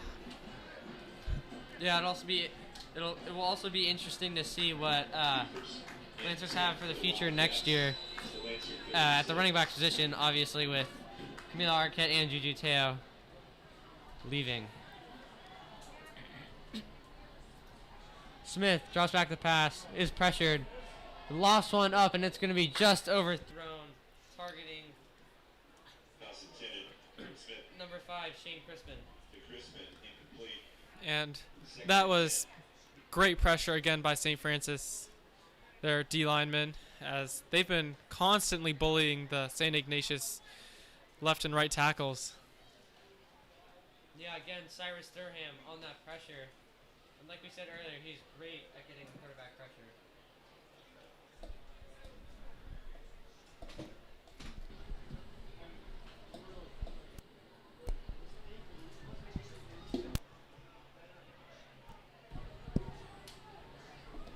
So 2nd down and 10 with the 4th quarter just underway. Smith, play action. There's a quick one over the middle, and that ball he's got his man over the middle for it looks to be a first down. And that ball again was to Jackson Muzzy, another one of his favorite targets in this game. And we do have a man down on St. Ignatius' side of the ball, so we wish the best for him. Pass was complete for about 9 yards. Penalty mark on play.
Let's give a round of applause for Jackson Muzzy, number 47.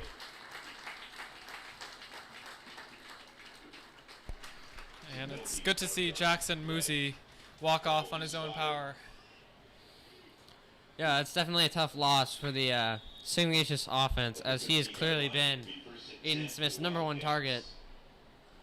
Oh yeah, for sure. They'll certainly be a detriment to the St. Ignatius offense, but I'm curious to see if they have any backups who can step up.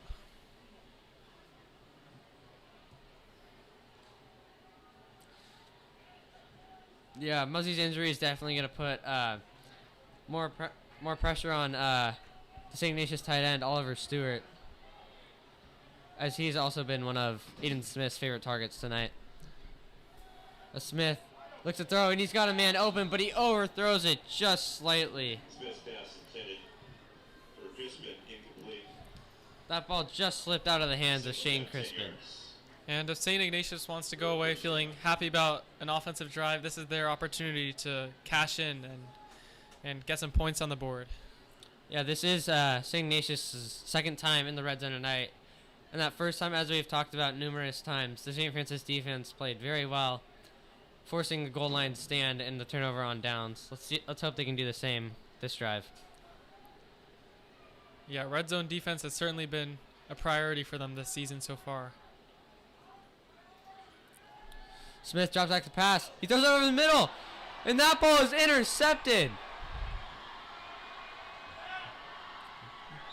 And this ball is going to be taken all the way to about near the 50-yard line.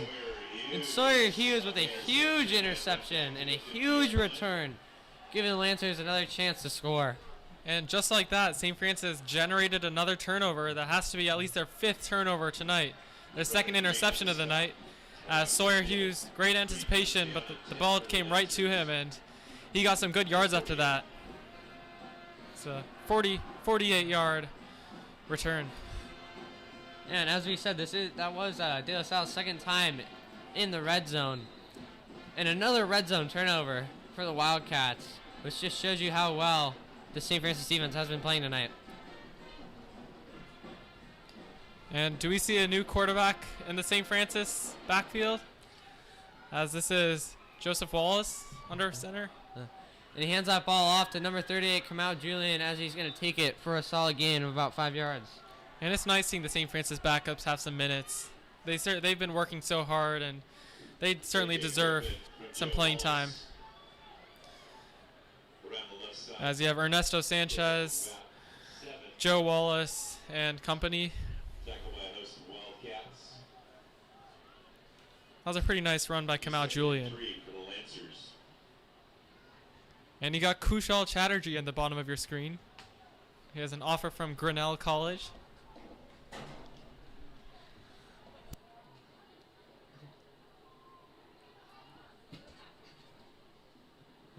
Ball is handed off again to Kamau Julian, as he is going to get cut to the outside and get brought down.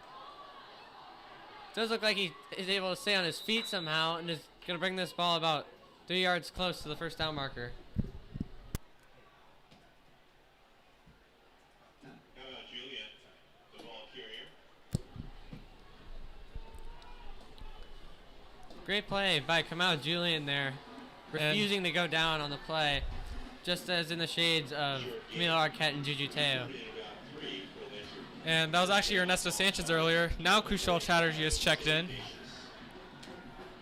And I'm curious to see how he does. He has had several big-time blocks last year. And we'll see. He's lined up at the top of your screen with Ernesto Sanchez at the bottom.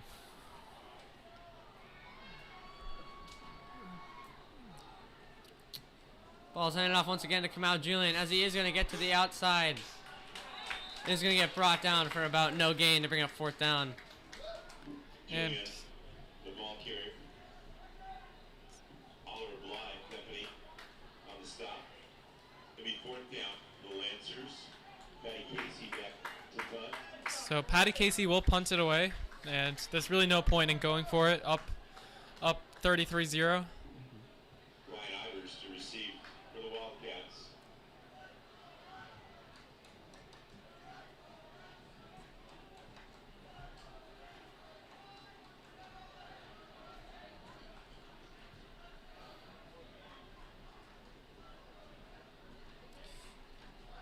Awkward snap, as this ball is going to get punted and land on the St. Ignatius side of the field and roll outside at about the 20-yard line. And that was good awareness by Patty Casey, making something out of nothing, as that snap did seem a bit awkward. But he set up the Wildcats to have pretty poor field position, as there's 8 minutes and 21 seconds left in this ball game.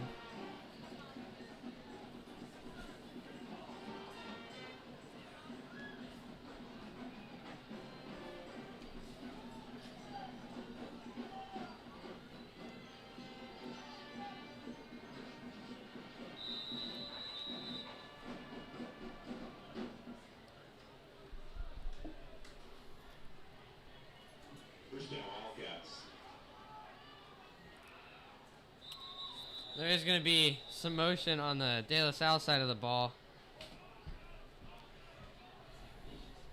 Or, sorry, on the St. Ignatius side of the ball. 5-yard penalty. He first and 15. Ball spotted at the 15-yard line.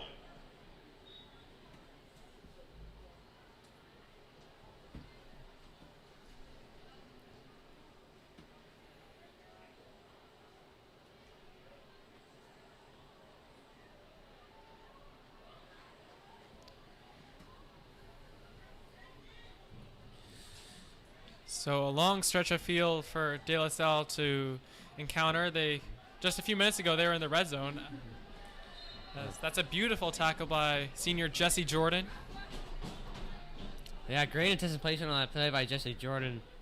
Got into the backfield almost immediately to force a great TFL. Antonio Almeida, the stop, the Lancers.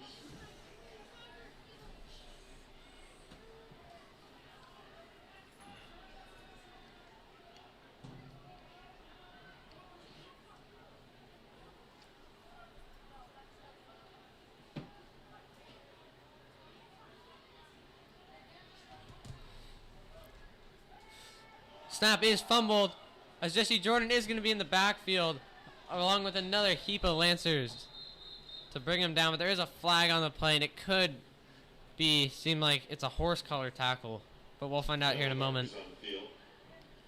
Regardless, that was another great pressure by senior Jesse Jordan. Yeah, great anticipation on that play by Jesse Jordan. We'll see what the flag is, though, as the refs are talking it over. And it does look like it is gonna go in favor of Saint Ignatius. Penalty charges against the Lancers. 5-yard penalty.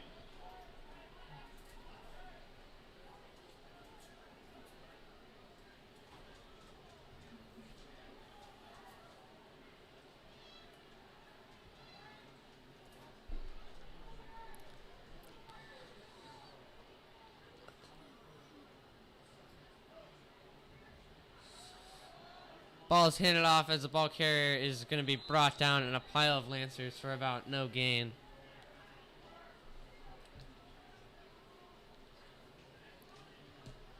And I'm seeing some promise on the St.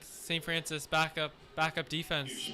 They're showing some sparks against this St. Ignatius backup offensive group. It does look like St. Ignatius has put in another quarterback, number 16, the junior Davin McAndrews. And this is really a good opportunity for him to show that he can lead this offense after Aiden Smith, the senior, goes on to college. McAndrews throws one down the field, and that ball is overthrown. That pass was intended for number 86, Ryan Levine. Pass incomplete. McAndrews. It'll be 4th down.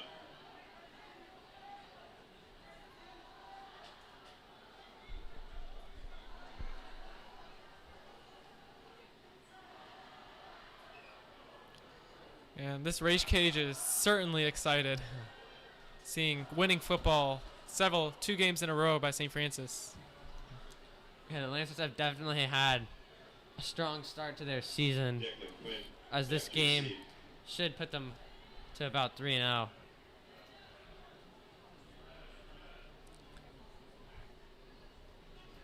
And St. Ignatius is going to pump. The Lancers don't seem to have anyone deep for the punt, as it is going to take a St. Ignatius roll. And they really didn't need to put anyone back there. Up 33-0. Starting at the 41-yard line is pretty good to begin with. Yeah, let's see, Ryan, if this St. Francis backup offense can get the Lancers down in the end zone and show us what we have for the future next year. Oh yeah, and I'm curious to see how Kamal Julian does and Joseph Wallace, the backups.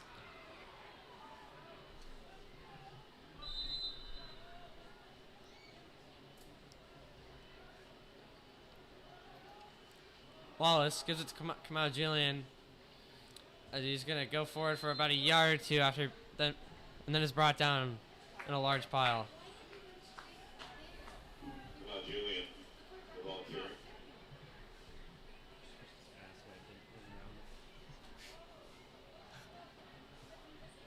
Zach Quilici on the stop for the Wildcats. 2nd and 8.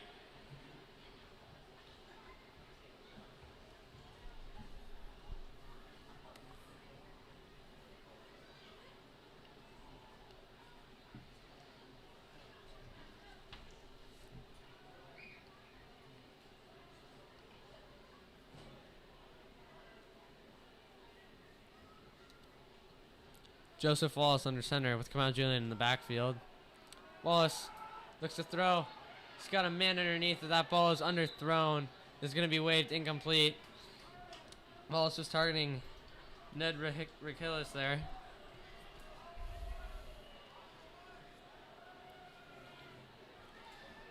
And that could have been a good gain had Joseph Wallace put a bit more heat on it.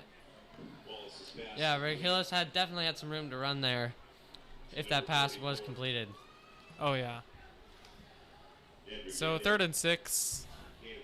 Likely looking to throw again, but we have seen numerous times them running the ball on 3rd and long. The Lancers could also just run out the clock here, and it seems like what they are going to do again as they go back to Kamau Julian. As he cuts it back to the outside and takes the ball, takes it for a sizable gain to around the 50-yard line. But it is not going to be enough for a first down, and it's going to bring up another 4th down. It'll be 4th down and 1 yard for Lancer first down.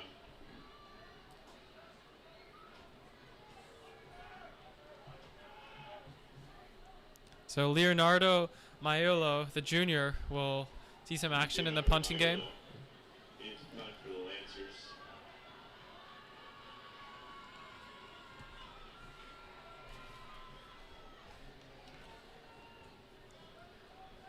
And he'll give us a little taste of how the future of St. Francis punting will be next year, as Patty Casey is in his last year at St. Francis. August Parker back to receive.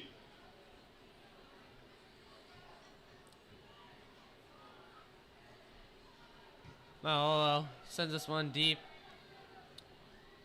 as the ball is going to roll out around the 20-yard line. Down around, out of bounds around the 18. It'll be first down 10. for And with St. 3 minutes and 30 seconds to go left in the game here, Ryan, the Lancers have definitely dominated this game from start to finish. Oh yeah, I think it's pretty safe to say that this game is in the Lancers' favor for sure. But I think St. Ignatius does want something to be excited about, so don't be surprised if they make some last-minute surges downfield.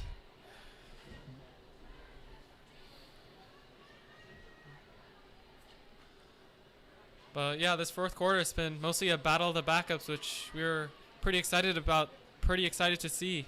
As it's been mostly St. Francis starters, especially last game against De La Salle, which was a nail-biter. St. Francis obviously coming out on top in that game, and on top 33-0 right now. Yeah, seeing the backups play right now is definitely exciting for next year, as the St. Francis team their starters are definitely senior heavy. Oh yeah, it's always good to see some plays of the future of St. Francis. As a lot of the players in right now are juniors, so they'll be carrying the torch next year. But thus far, this St. Francis season has been pretty historically good, and you haven't really seen that in a while since, like 2017-18. But I like what I'm seeing from St. Francis. Soon to be 3-0 after today. Yeah, for sure, Ryan. These first 3 games, they have played excellent football.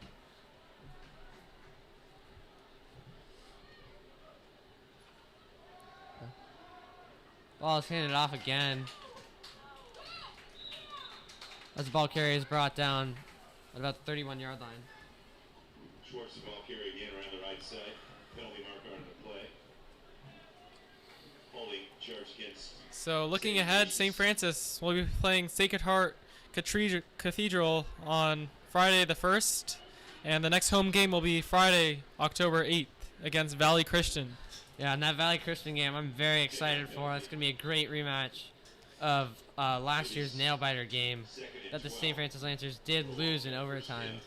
Oh yeah, for sure. That game was certainly a heartbreaker for St. Francis, and we should be seeing a lot of Jurion Dickey in that game on Valley Christian's side, as we have just under 2 minutes, 20 seconds left in this game.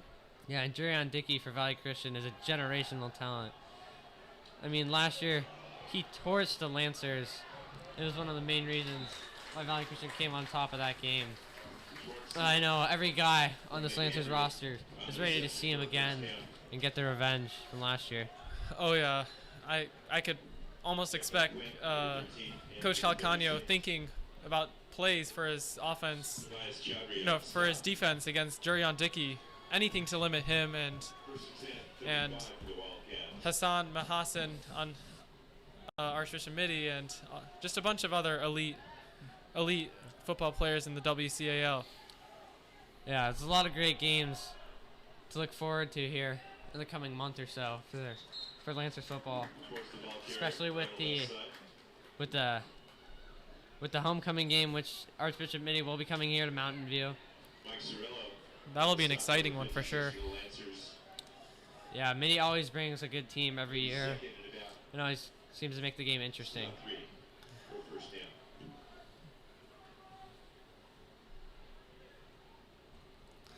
So St. Francis certainly started their league season the right way, as they definitely enjoyed a 2-0 start against invitationals against Oak Grove and De La Salle. But to start this way against a WCAL team certainly gives them confidence.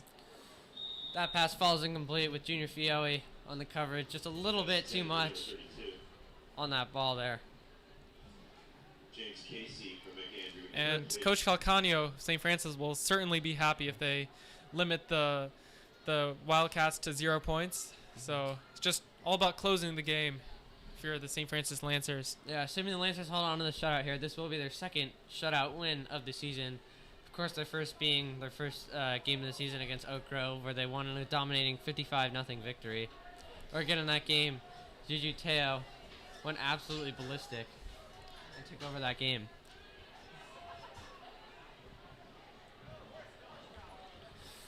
David McAndrews on the quarterback keeper is going to be brought down around the first down marker, but there is a flag on the play. McAndrew is on the keeper. Penalty marker on the play. And really, from high school football to the NFL, it's important not to play down to your competition. And St. Francis certainly played at their high level Penalty charge tonight, against the Lancers. a high level that we saw against De La Salle. And despite Josh Perry being the lead quarterback with Matt Doherty's injury, I'm liking what I'm seeing. He's thrown the ball well, orchestrated an electric offense. First and 10. Yeah, for sure. Josh Perry played very well tonight. He did not throw the ball as much as it was clearly not needed, as McAndrews takes a shot downfield, but it's going to fall incomplete. Needed a bit more arm on that one. Yeah, for sure. Andrew Carrasquillo with great coverage on that play. McAndrew's pass is incomplete. And with about 33 seconds left here in the game, and the time winding down, the Lancers are going to improve to 3-0 on their remarkable season so far. Obviously, led by the De La Salle win just a couple weeks ago. Oh yeah, and their rankings in the state and the national level will likely keep trending upward, which is what they want. Yeah, for sure. I think that's all. We all want to see that. Around the stop. Definitely see the Lancers make Around the a left side. championship push.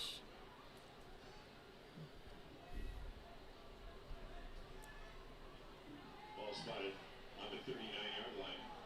3rd and 9. So we'll see if they elect to run one more play, which appears they might Sounds want like to. they are rushing to. McAndrews is rushing his offense up to run one more play. As he is going to look to throw. He's going to throw one underneath. It's number 27, Hugh Schwartz. And he's going to get brought down. And that is going to end the game. And the Lancers are going to win in a dominant shutout win. 33-0. Oh yeah, could it get any more dominant than that? 5 rushing touchdowns, 4 to 5 turnovers on defense. Just both sides of the ball were super good tonight. And the game ball, would you give it to Juju Teu? Yeah, for sure, on the offensive side. And on the defensive side, there's numerous people we could give it to. I mean, definitely, especially the defensive backs in MJ Artmore and Tyler Evers.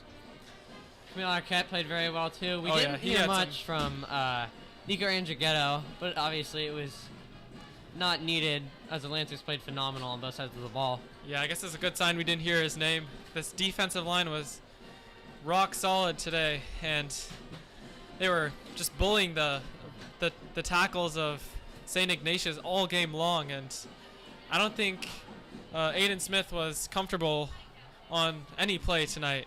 Yeah, the Lancers had well over 10 pressures, 10 quarterback pressures, as well as a couple sacks. Oh yeah, and despite Smith's versatility, I think at least once every few plays we saw edge rusher get past the O-line, and it all starts on the D-line. Yeah, forced Aiden Smith to make some quick throws, which did lead to some mistakes. We did see that one interception later in the game to Sawyer Hughes, where he ran that back for almost 50 yards, which definitely sealed the game off for the Lancers. Yeah, and it was also pretty nice seeing the St. Francis backups steal the show in the fourth quarter, and credit to the starters on both sides of the ball for making that possible. And I don't know how much more dominant you can get than 33-0. I'm excited to see the stats sheets tomorrow. Yeah, for sure. I'm definitely excited to see the crazy numbers Juju Teo put up as we... Oh yeah, he had several touchdowns and several chunk plays. And Arquette proved to be reliable on his few carries, but his contributions were mostly felt on defense today. Yeah, this year we haven't seen much from him at the running back position. We did see a great chunk play from him today and a touchdown. Yeah, and it's those chunk plays that really make a difference. And he had only 2 to 3 carries, and it's safe to say he made the most of those. Obviously, Juju Teo being the dominant running back of the game. He had 20-plus carries for well over 100 yards. And, yeah, I'm looking forward to St. Francis's next game. It'll be an away game. Yeah, we'll see you back here in a couple weeks when Archbishop Reardon comes here to Mountain View. And we'll see you next time. I'm Sammy O'Brien with my partner Ryan Ogda.